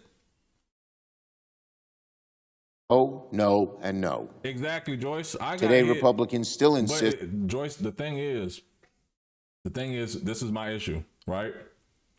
I had private insurance that was diamond. That was $20 cheaper than fucking Obamacare. I had a bronze plan, a cheap ass bronze plan that they gave me through Obamacare. And I'm sitting here like, bro, why the fuck am I paying so much to get nothing? Lost my doctors, lost my meds, lost all my shit I already had. And I'm sitting here like, oh, this is what motherfuckers are talking about back in 2007, 2008, 2009. And this was like 2-3 years ago. I stumbled across the shit. Yeah, go to the marketplace. I'm like, oh, this Obamacare shit. Yeah. It's a fuck up, but it's okay. I'm like, no, I'm already $1,600 in. When I realized that somebody's paying $80 a year for this shit. It's like, wait, and that's what they told me. Oh, it was based off your income. Like, bro, based on my income, I had better fucking insurance before I got over here. Listen, long story short. They will not move a muscle to fix ACA premiums until it's too late. They spent the entire shutdown avoiding talking about health care. And when that didn't work, they resorted to lying, just making up total lies about I get you, Robert. who gets the health care and who doesn't. And as they trigger a health care crisis... Not to make it about me for what it is, right? I was honestly between insurance. I was trying to find something cheaper, right? I have, what can you say, black man reality. I have anxiety issues, right? Not depression, not the rest of that shit. You know, I'm happy in life, but anxiety, high pressure jobs, because my situation at the time, 2018, I was getting married. I was running a congressional race in one of the most gerrymandered districts in the state of Florida. If you know Florida, the district was from Jacksonville to Tallahassee. I was spending 3 days in one city, 4 days in the next, 3 days in one city, 4 days in the next, running a whole congressional race. Realizing, like, damn, I'm planning a whole wedding, like 180 people, running a congressional race, taking care of all these things. So I was overwhelming myself, right? And then it got to a point of saying, okay, cool, what's happening? Anxiety, right? Cool, I had my meds, end up going from maybe 180, 200 to 300. I'm like, okay, cool. I only made the switch because I'm like, okay, cool. Maybe it's something cheaper, whatever. I just made a bad move. And it got me an Obamacare. And I'm like, you know what? Fuck it. This will never happen again. Right? So in that aspect, it was a fuck up. But at the same time, it's like, damn, if this is what people are going through, it's like, yeah. Like somebody said, I think Robert in the comments, this isn't for me. Yeah, it's not for me. Because clearly, by the time I realized it, I'm like, bro, I got. You feel me? That was the biggest thing. Like, by the time I realized being advised, and the thing I was advised to go this route, it's like, damn, I got because, bitch, I could have kept my doctors, my insurance, and all my doctors' prescriptions, all the other shit where I was. I got fucked over. So I guess you have to be dirt poor. It actually taught me, while I have a second, that mental health issues are real, right? That all that pressure and anxiety I was putting on myself was all in my mind. And I think a lot of times it's, like we said the other night on stream, it's outside noise, it's perceptions, it's what we expect life or where we're supposed to be in life and we didn't meet those goals sometimes, or just different things we add on to our life to say, you know what, I have to do this. And that kind of overwhelms you, like, especially as a man, husband, a father, provider, all the other good stuff, a protector. And it's like, well, damn, am I doing enough? And you see, I guess, as a man where you can kind of fuck up and you have some faults, right? But at the same time, it's like when you realize you have some mental health issues or you're having anxiety, your body is reacting to your thoughts. That's a better way, I think, to put it. It's like, okay, how can I get there? And I realized it was in my mind for me because, transparent moment while you're here, was my anxiety was more around major life events, right? Because it ended up being the campaign, the wedding at one time, when we were closing on our house and we were having our baby.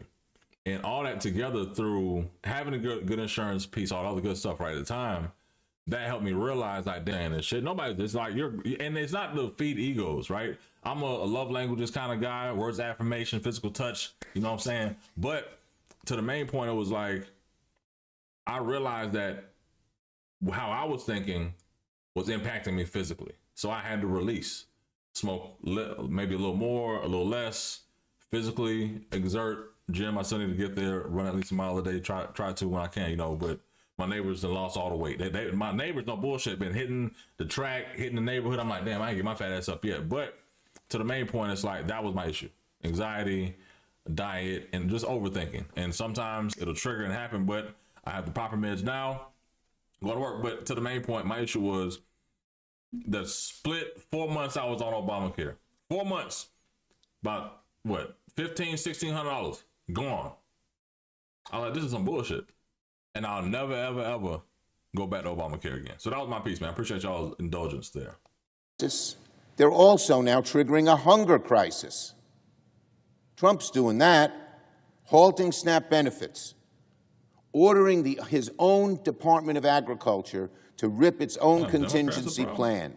The money's there, over $6 billion in emergency funds that could keep SNAP going, and Trump has said, don't spend a dime. We want to use hungry people as hostages in this crisis.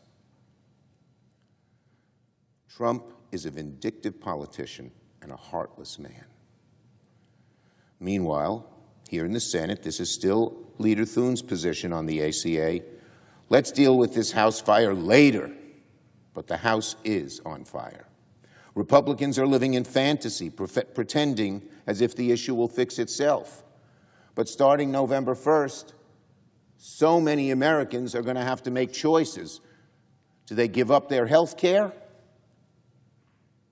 Do they have to take a plan that has many higher deductibles and copays with different doctors in different hospitals? Fayetteville, thank you for tapping in today. Really appreciate your insight. And watch their families suffer when they're sick? That's what reality looks like for people back home. And yet our Republican colleagues do nothing. In Louisiana, the average 60-year-old couple making $85,000 a year on a middle-tier plan will see their premiums increase by $25,700. That's right. How does that family come up with $25,000? People in their 50s, they're looking for their retirement. What are they going to do? In South Dakota, that same couple on the same plan would see an average increase of $26,000. In Florida, it's an annual increase of $27,000. Republicans have brought the American people to the brink. Republicans have refused to do anything. They've sat in their hands, stuck their heads in the sand, and now families, millions of families, from one end of America to the other, mostly actually in red states, face the specter of financial disaster. Because when health care costs go up, more people lose coverage, more people get sick, and more people die. Republicans just don't seem to care. You have to remember, Chuck, respectfully, 200 million people didn't care.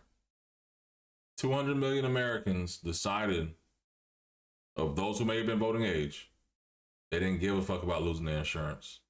They didn't give a fuck about losing their SNAP. They didn't give a fuck about who the president was, no tariffs, none of that, right? And the 77 million people that voted for Trump and the 75+ million people that voted for Kamala knew the impact. But the messages didn't resonate with the 200 million. They only resonated with the base of people that we needed to turn out to vote. And that's the issue. So, Chuck, you have to ask yourself, Mr. Democratic leader, are you going to say anything that actually speaks to the 200 million people that didn't give a fuck about the situation because they're prepared to starve and go tyranny for this bullshit? Like, listen, hide your kids, hide your wife. Shit about to get ugly out here.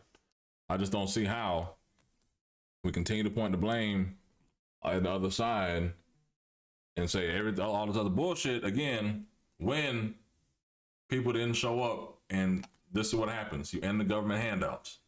You snap up their jobs, and here's where we at. Now on the China deal. In the middle of the second, Let me go get some water too, y'all. I've been talking a lot. Thank you, Chuck. In the middle of the second longest government shutdown in American history, Donald Trump left the country and traveled all the way to Asia to meet President Xi. And what did he do? He bowed down to President Xi. China has called Donald Trump's bluff, and Donald Trump has folded, leaving American families and farmers and small businesses to deal with the wreckage from his blunders, from his erratic, on-again, off-again tariff policies. Americans, beware. Trump will spend the next few days trying to spin the so-called agreement as a win for America. But that is total bull. Don't believe Trump. He has folded to China. Donald Trump caved to China in Busan. The so-called deal has left us no better off than we were before Donald Trump's trade war began. If anything, things are worse. Prices have gone up. China has agreed to nothing of substance that will improve trade between our nations. On soybeans, this has been a total capitulation. Donald Trump's trade war has decimated soybean farmers in the U.S., and this year, he's saying, isn't it great, they'll buy half the soybeans, China will, that they bought last year. So many farmers are suffering. And then so many other farmers are seeing that their Chinese customers who they sold soybeans are now making deals in Argentina and Brazil. And those are not one-year deals. Those could be 3, 4, 5-year deals. So the customers that Americans had are not coming back. China is still buying fewer soybeans this year from the U.S. than before China's trade war. How is that a win for soybean farmers? Trump's delusion is unbelievable. He starts a trade war, creates a giant mess for businesses, consumers, soybean farmers, and then he celebrates for trying to clean up the very mess he created in the first place. Don't believe Trump. Trump has folded on China. Don't believe his BS. He's created the mess. Now he's trying to clean up the mess, and he says, don't I deserve 17 pats on the back? Americans have heard this old song and dance from China and Trump before. I have long pushed presidents of both parties to take tougher action on China for its rapacious trade policies that have harmed American workers, American businesses. None, absolutely none, of the fundamental abuses by China are addressed in this agreement. Trump didn't even bother about talking about China's abuses against American manufacturing. He secured no clear actions from China to address their funneling of chemicals that fuel America's fentanyl crisis. In other words, he says we're doing something on fentanyl. There's nothing specific. A lot of lip service in fentanyl, that China makes those precursor chemicals that go to Mexico and then are made into fentanyl and flooding across our borders. Nothing specific. Nothing real. More bunk. And maybe most egregiously, and this one I know many of my colleagues on the other side of the aisle are furious about, he is the first president in decades to walk back export controls vital for our national security, essentially handing China vital chips necessary for technologies like AI. Where are our China hawks from the Republican side? I hope they're going to speak up and decry this abdication. America is handing out Trump is handing out American-made technology like it's Halloween candy straight into the hands of our biggest rival. In the past, China's been desperate to get this technology, but now they don't have to worry. Trump's just giving it away. With these chips that China now doesn't have and can't make themselves, China will dominate AI in a few years, and it. Bruh, AI is taking American jobs, and you talking about some bullshit. Talking about some bullshit, Chuck. AI is taking American jobs. They told us about it at the port.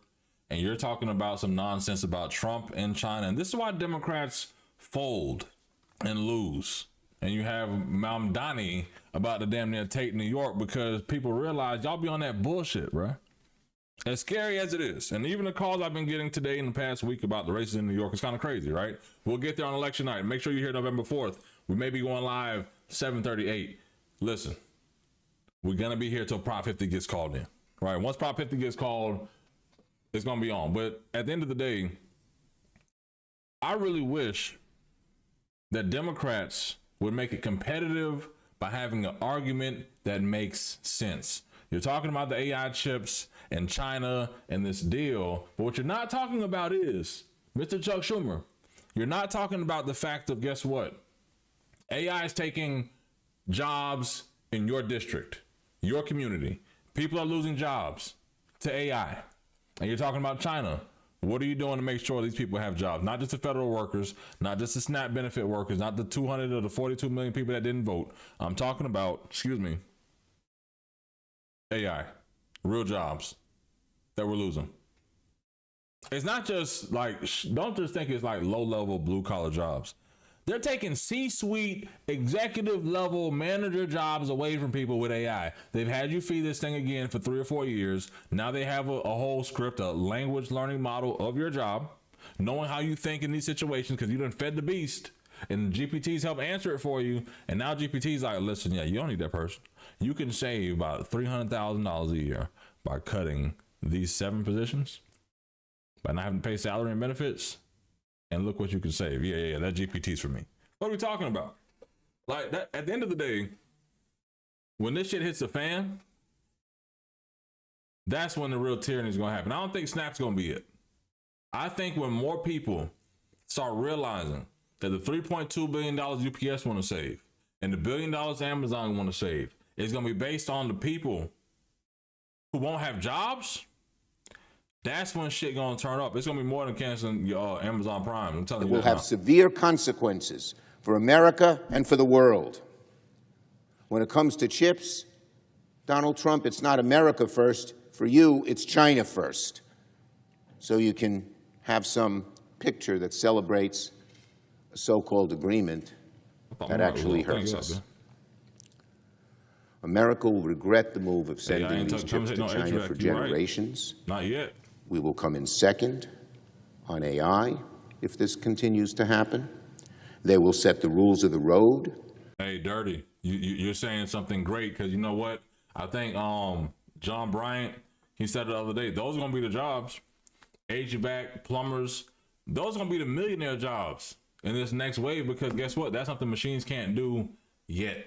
The second they make a robot, and I'm saying it like this, if they can make a robot dog to go into a nuclear plant to drop off these nuclear rods and shit that they need, bitch, they're going to be able to make a robot dog to do some HVAC, right? Because in my house, I had an issue with dampers, right?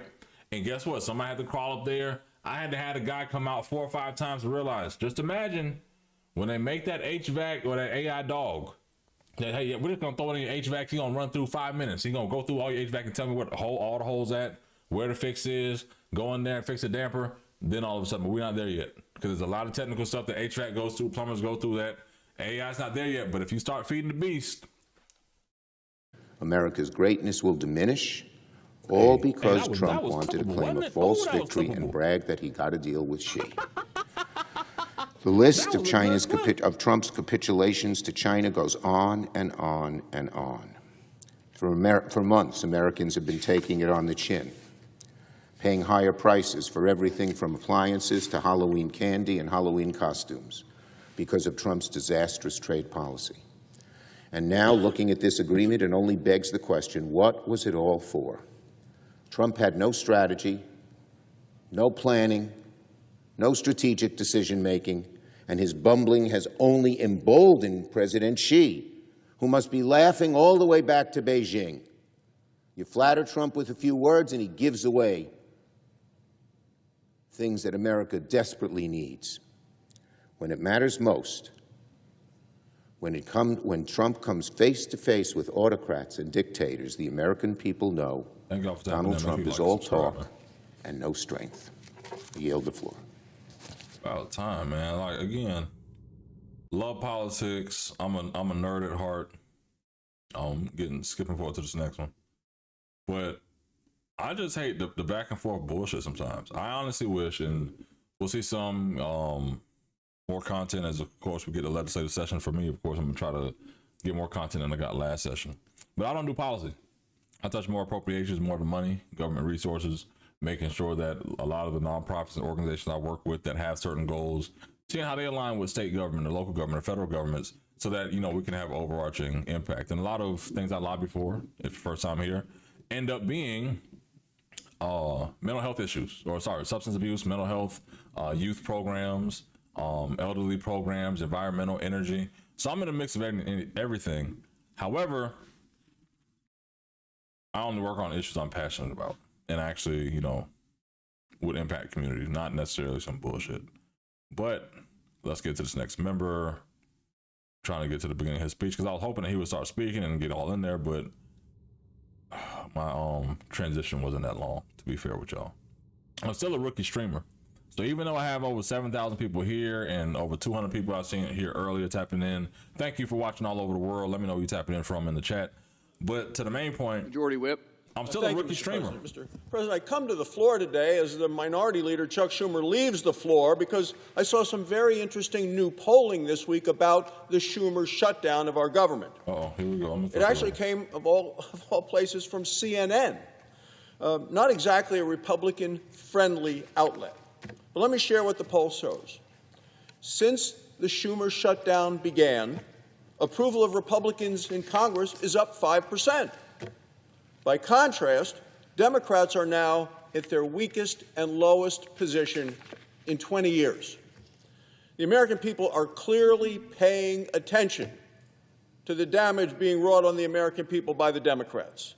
And the American people are sick and tired of the Democrats' dangerous political games. They resent being used by Democrats as pawns, as leverage. They resent being treated as pieces on a chessboard. Millions resent having their paychecks held back. Now it's been a full month, Mr. President. Americans know who's to blame for the Schumer shutdown. They heard the Democrats loud and clear.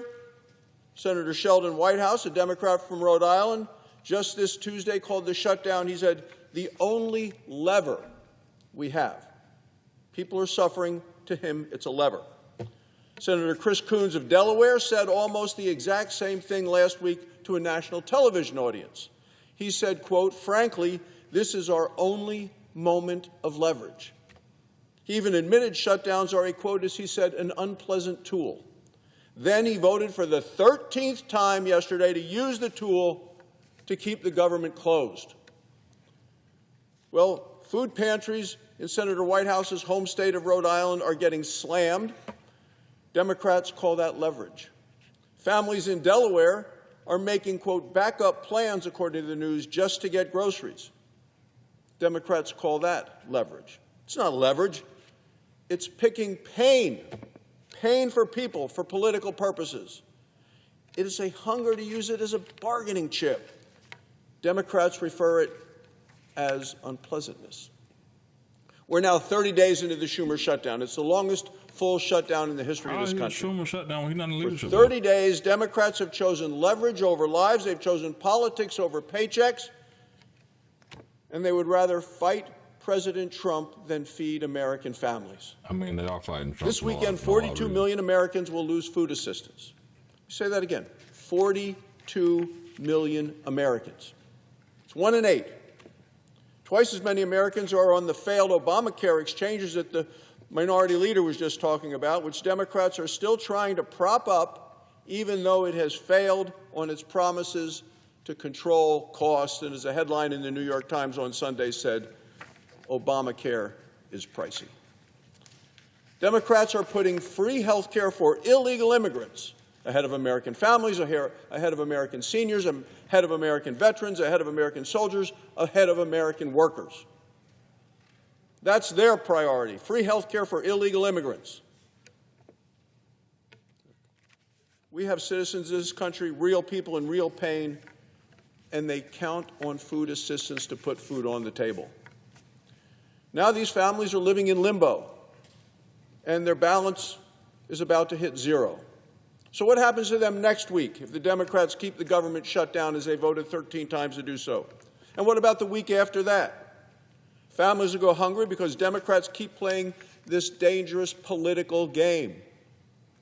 Now, even some Democrats are calling on the Democrat Party to change course. Listen to the words of Senator Catherine Cortez Masto of Nevada. She said, she was interviewed actually yesterday on CNN, and I'll quote, "I don't think federal workers should be political pawns." She said, "I don't think we should swap the pain of some Americans for others. I think we should be lifting all of them up and helping them."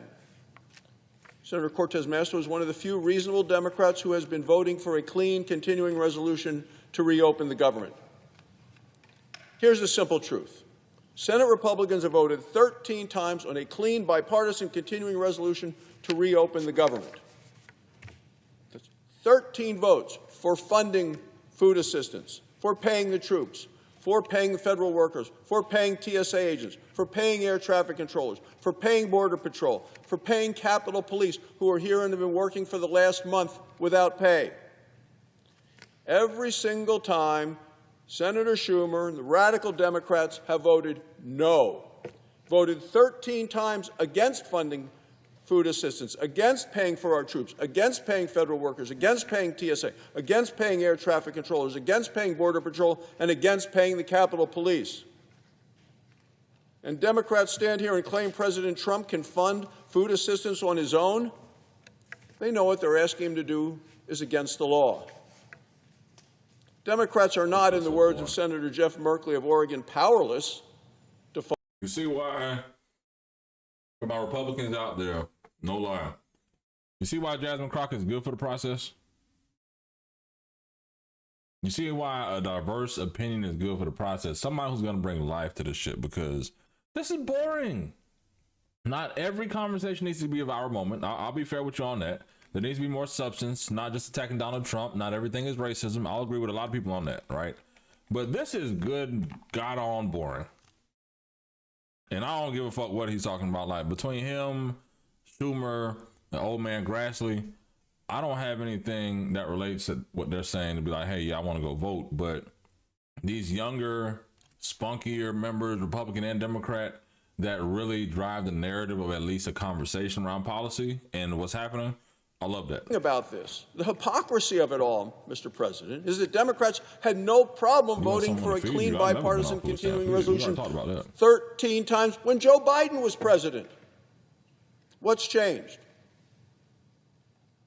Donald Trump is in the White House, and they're not happy about that, and they're not happy about anybody that voted for him. So now they're more interested in what they describe as leverage than children going hungry in this country. It's no wonder Republicans' approval rating has gone up, as the CNN poll shows, and that Democrat polling has gone down during the Schumer shutdown to the lowest and weakest point in 20 years. Enough with the politics of pain, Mr. President. It's time to reopen the government, and it's time to feed these vulnerable families. Thank you, Mr. President. I yield the floor. I don't think I have another one. I can't go through another boring speech. And these guys are speaking. Let me just fast forward through this. We got a board up here. Now, this could be interesting. Let's see what they're talking about on this one. Senator from Alaska. Mr. President, we're getting ready to vote on my CRA, Senate Joint Resolution 80. And by the way, I appreciated the strong bipartisan vote yesterday to get on this bill. This is a really important resolution for our country, for my state, for the Native people, and the workers of America. So I'm asking my Democrat colleagues to really think hard about this. I see the Schumer, Heinrich, vote no on the Sullivan CRA down there. But I want to make a plea to my Democrat colleagues. You should vote yes on this Senate resolution. You had one courageous one yesterday, Senator Fetterman, and here's why. A vote yes on this resolution is a vote to unleash American energy. As I talked about yesterday, the best way to undermine Vladimir Putin and his corrupt regime in Russia is to The only reason I'm saying is like, I think there needs to be a balance. You feel me? I don't think you can have what we have right now is an old boring Republican Grassley, followed by an old Democrat, Schumer, then another old Republican. It's like, bruh, like, come on, man. I get it. Liven it up. Like, we can be, like, if you've ever been in class, middle school, high school, college, right? Even Zoom meetings, board meetings. Come on, man. You know when it's, good and damn well when it's somebody like, yeah, bruh, you can be speaking all facts, but bruh, I'm about to fall asleep every time he talks. That's what we need to remove in Congress. Again, I feel term limits in Congress should start after 80. You have 4 years, maybe 82, no 80. 4 years to retire, go live your life. You shouldn't be in office after that. Serve, go, as they say, go make your money. 40s, 50s, up to 40, 50, cool. Community service, 60 to 80.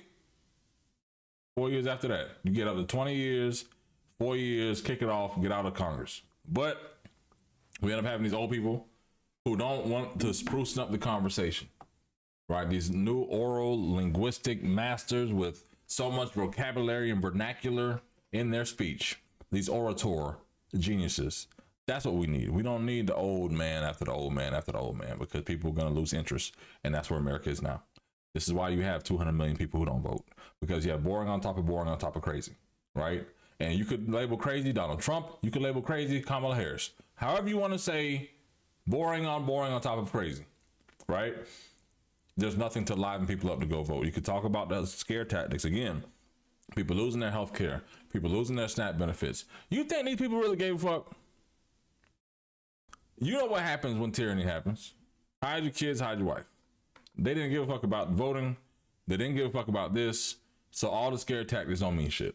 We just need to be for real as American people. Stop with the scare tactics. Let's talk solutions. Because when we talk solutions, people actually start giving a fuck.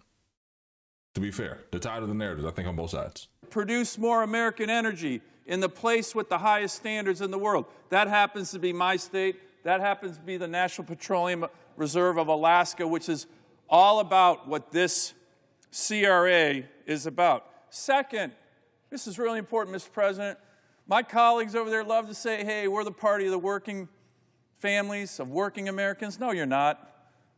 A vote yes on this resolution is a pro-union, pro-worker vote. The laborers, operating engineers, they all want a yes on this. They all produce oil up here. This is a chance. My colleagues for too long on the other side of the aisle kowtow to the far left environmental groups at the expense of working Americans. That's why you're no longer the party of working Americans. This is a chance. Well, maybe you won't kowtow to the far left. A yes vote on this Senate resolution will also vindicate the rule of law. What am I talking about, Mr. President? This is the National Petroleum Reserve of Alaska. The Congress of the United States, us, in a law, said that we are going to develop this part of my state for oil and gas production. And Joe Biden came in with a regulation saying, nope, we're going to shut that down, violating the rule of law. If my colleagues on the other side of the aisle really want to promote the rule of law, they should vote yes. And finally, Mr. President, as I mentioned yesterday, this is a vote for the interests of the Native people of my state. As I said yesterday, here was a letter I submitted for the record.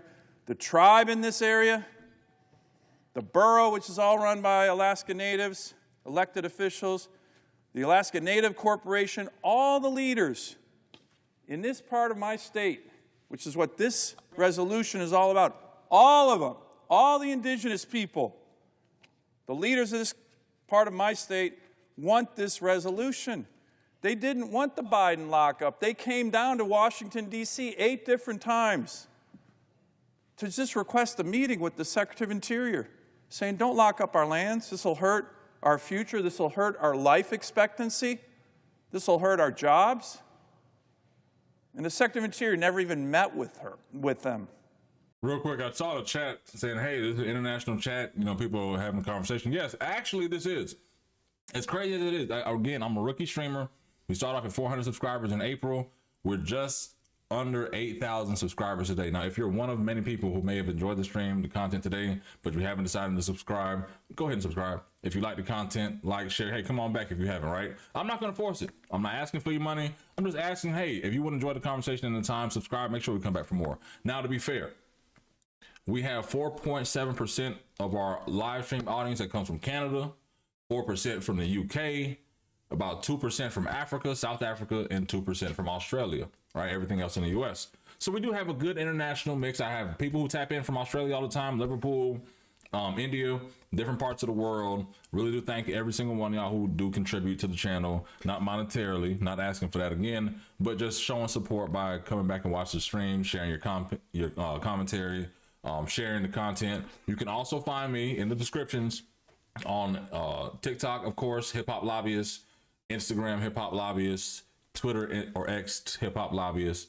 Main platforms you can catch other content. Cause I really try to clip it up, you know, to help bring more people to the stream, but we have actually grown exponentially great. My goal is honestly by Christmas that we hit 10,000 subs. So if you can help me reach 8,000, it can happen today, it can happen this week, it can happen next month. But the goal is 10,000 before Christmas. I think it'll be great to really start off under 400, beginning of the year, get to 10,000, because our goal for 2026, the election year, is 100,000. I want to have more candidates, gubernatorial candidates, Senate candidates, people that are in new drawn districts, old drawn districts, whatever it may be, on this stream, on this channel, because I want to create a real conversation. And my goal is, of course, when we get to 10,000, actually going through some policy. Because when I started streaming, sorry for the break here for what it needs to be. When I started streaming on the channel, it wasn't with any kind of substance or anything. I'm just streaming. Like, hey, I got my setup, cool. I have my whole Max Mini setup M4 for like $500 last year. So I said, hey, let me build up my office. Doing that, we're gonna have this done by Christmas and the New Year too as well. We have a full office going into 2026. But all put together, I wasn't like structuring a show. I was just streaming. Didn't really know what I was doing, but people kept coming back, genuine conversation, stop and going. I didn't really put clips out, was inconsistent. But at least to end this year out, the goal is 10,000. So if you help me get there, if you're enjoying the content, get there. If you're not, you just like sticking around like, hey, you know, maybe next time. All right, maybe next time it is, but I appreciate you anyway, man. Let's get back to this. And I maybe got 20 more minutes on the stream for it. I got to go do some work, then go get my son from school. Maybe call my wife to see if she can do it. And then I'll be back on tonight around 9:30. Or maybe on the game. But if y'all, I'm a gamer as well. FIFA, I haven't played that Battlefield 6 yet. Call of Duty, a little bit of 2K. We'll mix it in. It's just balancing out the day. But let's get back to it on top of client work. Neither did the president, 8 times. So this is a strong vote for the interests of the indigenous people of my state.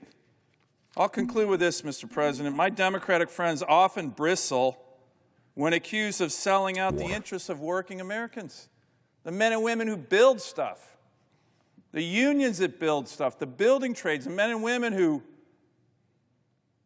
drill for oil and gas and mines and rare earths and critical minerals.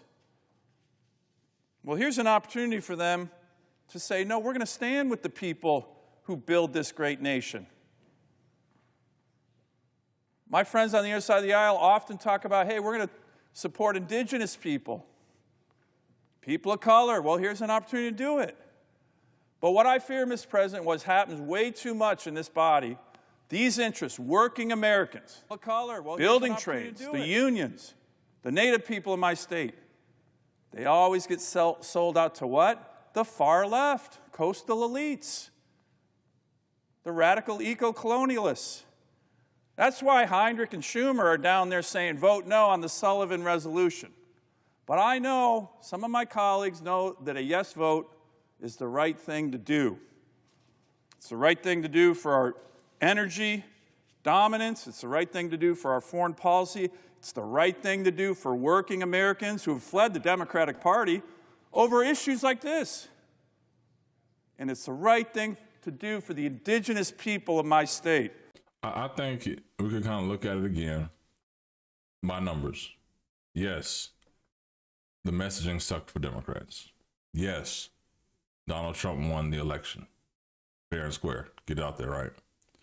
But there are a good portion of Americans more than 50% of Americans that didn't vote at all. So again, it's not as if Democrats lost these people. Democrats and Republicans didn't have enough to get majority of Americans to actually give a fuck. I think that's a better narrative for us to put out there, because if they gave a fuck, they would have showed up, they would have voted, and they SNAP benefits, and the government would be shut down. We wouldn't be talking about no healthcare subsidies. They'd be finding some other shit to distract us about. Make sure you like and subscribe again. I hope I get a couple more Democrat senators who cross the aisle, don't listen to your leader, don't listen to Senator Heinrich, for God's sake, on this issue. Before I skip off Vote yes on this important resolution for America and for working families and the Native people of Alaska. I yield the floor. Under the previous order, the Senate will resume consideration of SJ Res 80, which the clerk will report. This is Calendar number 221, SJ Res 80, providing for congressional disapproval under Chapter 8 of Title 5. Proverbial stove.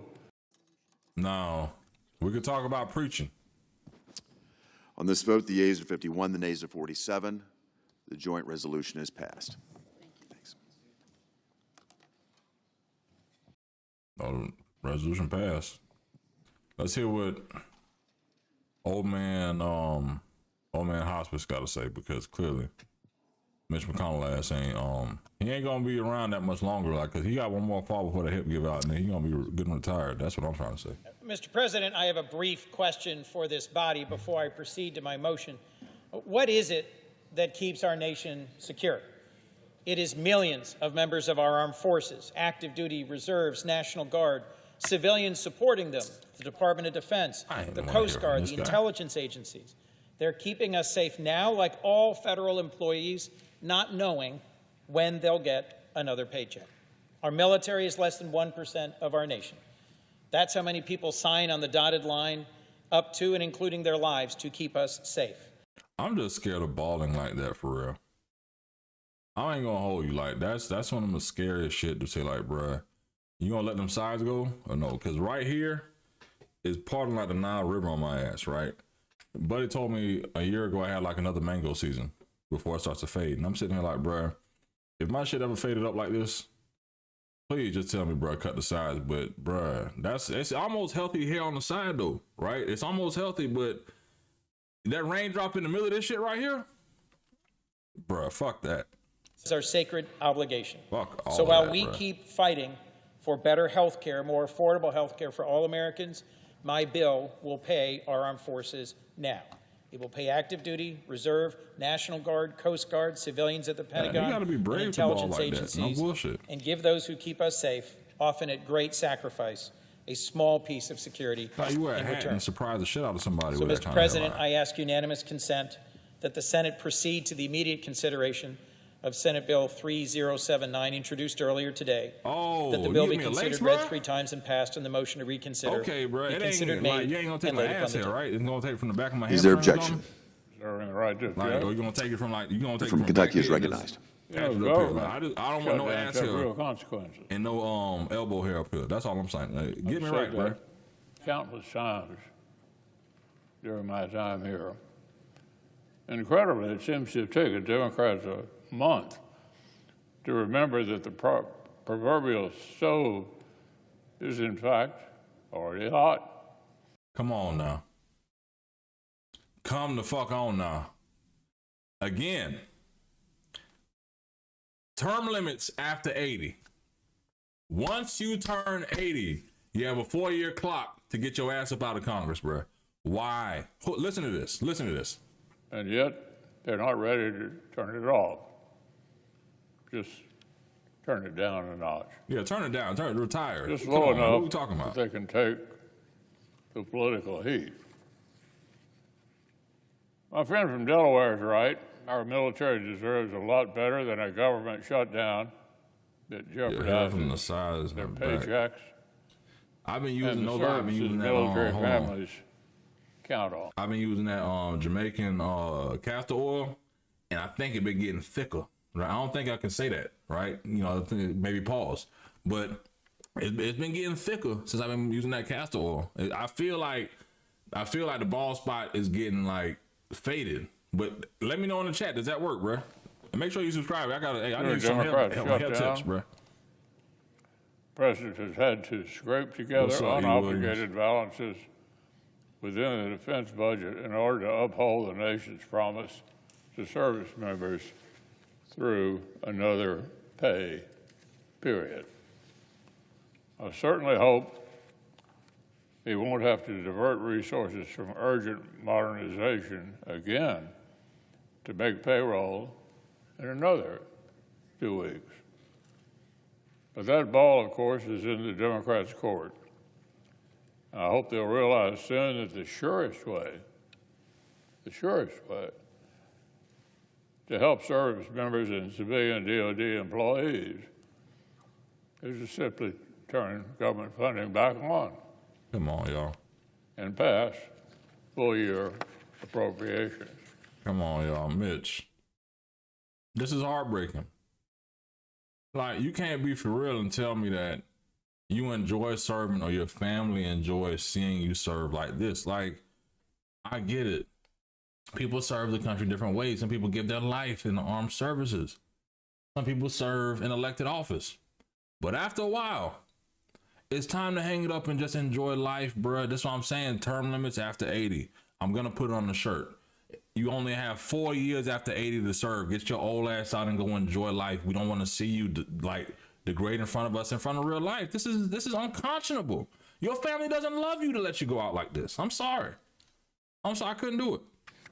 You can't. I love America, but I wouldn't love America that much. I'm sorry. On the Defense Appropriations Subcommittee of all people understands this.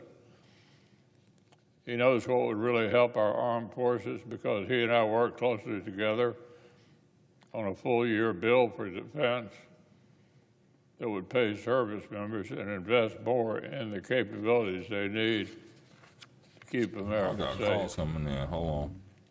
I'm grateful for Senator Coons' collaboration on the bipartisan bill that earned overwhelming support in committee and would add $22 billion above the president's defense request. This, by the way, is the bill that almost every Democrat voted against considering 2 weeks ago. I know the ranking member cares about the promises we make to the all-volunteer force and the challenges we expect them to face. I know he's concerned about the erosion of Congress' authority to set and fund national security Absolutely priorities. crazy. So am I. And if we cannot appropriate, we will render ourselves completely irrelevant. The way to provide real certainty and deliver serious full-year appropriations, just open the government back up and pass our bill. It's really that simple. Therefore, I object. The objection is heard. Senator from Delaware. Mr. President, I want to convey. Listen, again, I don't see. Somebody said the turtle.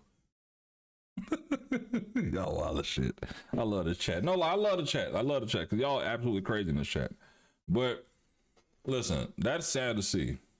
I would never want to go out and spend my old days serving like that. And it's like somebody said, looked like he had a stroke. Yes, I literally seen someone yesterday in hospice who was recovering from a stroke. A family friend, like a second mother. I cried driving back up to Jacksonville yesterday. But it's sad, especially when you actually see someone again. I put my eyes on someone who's had a stroke, and I'm not saying Mitch McConnell looks like that, but it does get to a point in age in life where you have to say, like, bruh, this job ain't worth it. None of this shit is worth it. Like, I want to spend time with my wife, my kid, not kid one. It's kind of crazy, 40-year-old man with, maybe I was ugly my whole life. Maybe I was ugly duckling. I only got one kid, right? But that's where I want to be. My mom, my brothers who I haven't spoken with in a couple of years, I don't give a shit, but I would rather like spend those last moments there, those last years, just enjoying those moments, traveling the world, making those memories that last forever. But I couldn't do that serving no damn in Congress for no gridlock to get no votes for Trump to serve 6 years. I mean, I don't know. Maybe it's me. I'm gonna watch one more here. We're gonna switch off, then I'm gonna get off by 3. Hey, my thanks, my gratitude to the chair of the Defense Appropriations Subcommittee, my colleague and friend from Kentucky. But we and our staff have had a genuinely constructive and positive process in appropriations this year.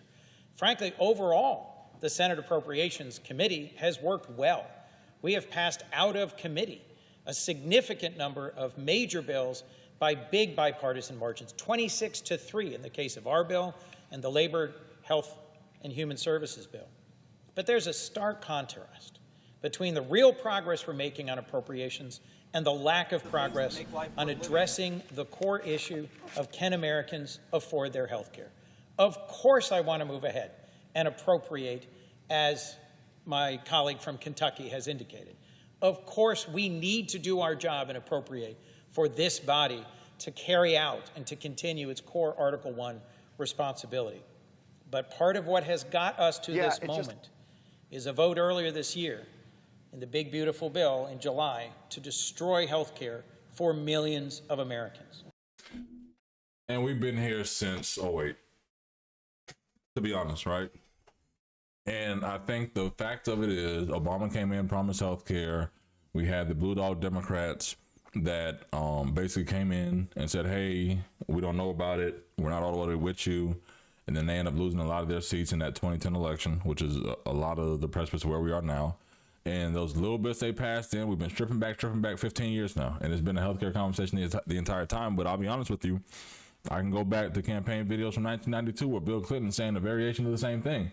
I was 7 years old at the time. That was really when I started watching, paying attention to politics. But I never wanted to work in this. I never want to do this. Again, I'm a college dropout.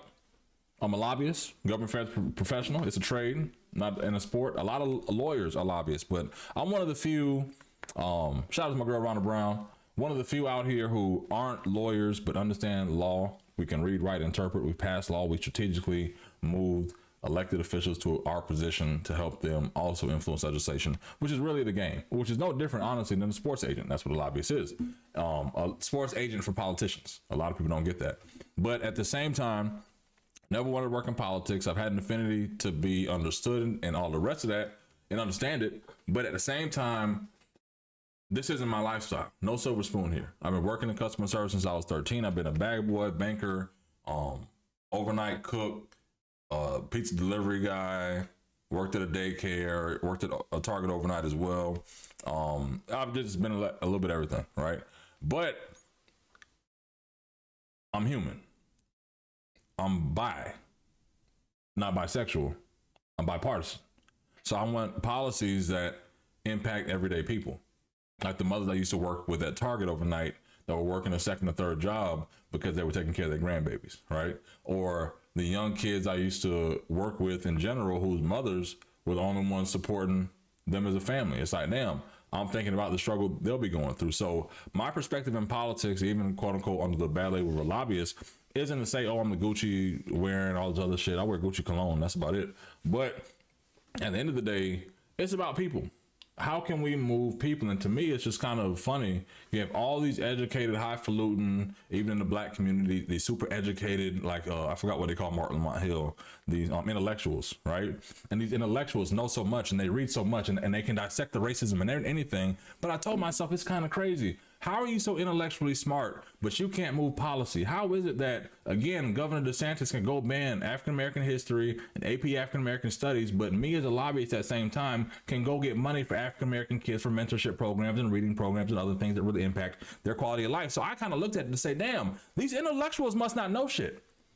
These intellectuals don't know policy. These intellectuals don't know process. These intellectuals don't understand the greater game just can't be a Democratic talking point and a Republican talking point. It has to be about the people. So how do we create policy for people? By being in the middle and having a real, genuine conversation. Understand purpose of policy. Understand what the state goals are. Understand what the federal goals are, what your local government goals are, and how does it fit into this whole equation? A lot of people want demands from government. I get it. Everybody wants demands, especially for the racial injustices that have happened in American history. We get it. Asians, blacks, Irish, you name it. This country is hated on somebody at some point in time. We get it. My Hispanic brothers included. My apologies for leaving y'all out. But all put together, I think we want policies that impact everyday people. And it's kind of crazy when you end up seeing the founder or I guess Harvey, whatever he is to TMZ. I think TMZ is one of the most accurate sources of news out there, to be honest. But they break news first, better than CNN. I think they're in the middle. But at the same time, it's like when you have TMZ mad and inputting on politics is one thing. But they won't do what Stephen A. did, start calling people out who shouldn't be called out for a reason. Because again, if you pay attention to the content I made around that, the issue is, again, most people don't show up in political meetings and hearings. They just want to point their finger at somebody and blame. But when you look at process, when you look at it, say, you know what, the blame of this right now, the Democrats, is Hakeem Jeffries and Chuck Schumer. Blame for the Democrats, McConnell and Grassley, Thune, Rand Paul, everyone else. But a lot of those aren't in leadership, are they? So at the end of the day, at least call out who's relevant to make the change versus people that are just viral for any reason. But let's get into Harvey Levin here.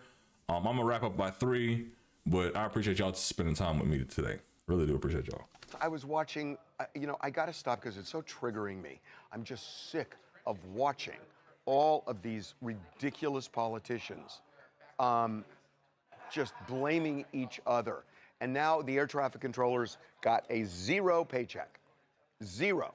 So are we waiting for planes to crash into each other and then all of a sudden we say, oh, we got to do something? Is that what we're waiting for? Oh, shit. That there's going to be a mid-air collision or some kind of a fatal collision because these guys have to work at night to make money and work during the day because they're essential workers. And there's already a shortage, so they're working overtime. So how long do we want to now wait? Are we all going to sit back and say, oh, I guess the politicians will handle it, so we'll just kind of sit back and, yeah, the Democrats are blaming the Republicans and the Republicans. Get rid of all of them now. Just say out with their asses. OTWA. You just messed it up. Get rid of them. You just messed up. Well, the audio coming in. I heard it. Your own Take slogan. a stand before planes start crashing because it's going to happen. Do you really think it's not going to happen? Where there are thousands of planes in the air and these guys are working overtime, then have to work at night, stressed out because they're not making any money, standing in line at food banks, and you think things are going to turn out well? And, Mike Johnson is saying, oh, they're doing the Lord's work in their district. Bullshit. They're doing the Lord's work in their district. Their asses should be in Washington, D.C., and they should be opening the government. And the Democrats are bullheaded, too. And at a point, guys, you want to sit back. How would you feel if your family's on one of those planes that crashes? Damn, what? Look at that. That's the chat flooding outer. You see that? What do they say? You can't read that? No. How can I read it? Are you blind, man? Hold on. It's all outer right there from people. Good. You're inspiring. I mean, people. but here's the thing. It's nothing great but that you're outer. saying it. Would you want to just, what if your family was on one of these planes that's going to crash because these guys are being pushed beyond the limit? I mean, how are you going to feel then? Why is he yelling at us? Take a stand right now and say something bold. Spread this word out with their asses because it's outrageous. The government, how many days has it been? 30 days, 34 days? How many days has the government been shut down? Is it 34? Got it? How many days has the government been shut down? How many days has the government been shut down? Hey, give me 2 minutes. I'm about to wrap up the stream. I thought it was 34, but I may be wrong. I think it's the record, it's second to the record. How many days? It don't matter. It's too damn long. As you see, I got business calls coming in, right? I'm going to finish this up. We're going to get back to it, but it's crazy to me. It's outrageous. It is just outrageous. 28? For nearly 30 days. That's crazy. So how long do you want to wait? So the air traffic controllers got a 0 paycheck, a 0 paycheck with zeros on it. And they're Uber drivers now, and they're doing whatever they can. They're in food lines. There's a shortage of controllers, so they're working overtime. How difficult is it to understand that there will be a mid-air collision at a point because these guys are stretched beyond their limits, and they're stressed out with their families? So you're waiting for that when all of a sudden everybody says, oh, we got to do something now. Why are we waiting for that? Take a stand. None of these politicians are working for us. That's all the way real, because again, all these people telling you about the Obamacare subsidies have never had Obamacare. They had congressional insurance, their wife, their husbands, their kids. They can be strung on damn crack. Guess what? They still have coverage for that substance abuse treatment for congressional care. But guess what? The average poor person on the Affordable Care Act can't get it. So you're fighting for something that you don't even understand the impact of. You're not paying the premiums. So even if no bullshit, like somebody said in the chat earlier, let some of these congressional members go pay for the Affordable Care Act with their congressional salaries. Like, base that on, you make 120, 150 a year, cool. Pay the Affordable Care Act price for the health insurance that you want with the Affordable Care Act. Because you want to give out these subsidies, but you don't understand the direct hit it is. So go ahead and get that same insurance a poor person will get for $80 a year, and you go claim it at $150,000 a year, right? And see, when you're paying that $1,000 a month for the same person, that coverage that somebody's paying $80 a year for, and you complain at your doctor visits, you lose your doctors, you lose your meds, all the rest of the shit, then you can maybe better understand. But until that point, we're still going to be in the point where the politicians feed us this bullshit. But guess what? We've been here over how many hours? We've been over here for a nice little minute today. We have over 400 people here right now. I appreciate every single one of y'all. Hold on. I have to go do some work. Again, I'm a professional lobbyist. I got to check in with some clients. We have a lot of work. Listen, I've gotten calls for the race in New York City this morning. People are scared of Mom Donnie in New York. I don't know what the polls are saying, but I've been getting calls. My phone's been ringing. We have to do some get out the vote efforts because the people are scared of what's happening in New York. And guess what? I got to lock in for that too, because that's paying the bills. I'm not making enough off this YouTube to make this the main thing, right? So I got to make the main thing, keep it there. But regardless, I want to thank every single one of y'all taking time out of your day, tapping in on the stream today, you know, more than anything. All I ask is when you lay your head on that pillow at night, you know I gave you everything I had. We've had over 39,000 people here on the stream today, over 400 of y'all today. Listen, I want to thank you for tapping in the stream with me today. Really do appreciate your time. Guess what? Make sure you like and subscribe, because I'm going to be back on here at 9 o'clock tonight. Thank y'all again. I'm out.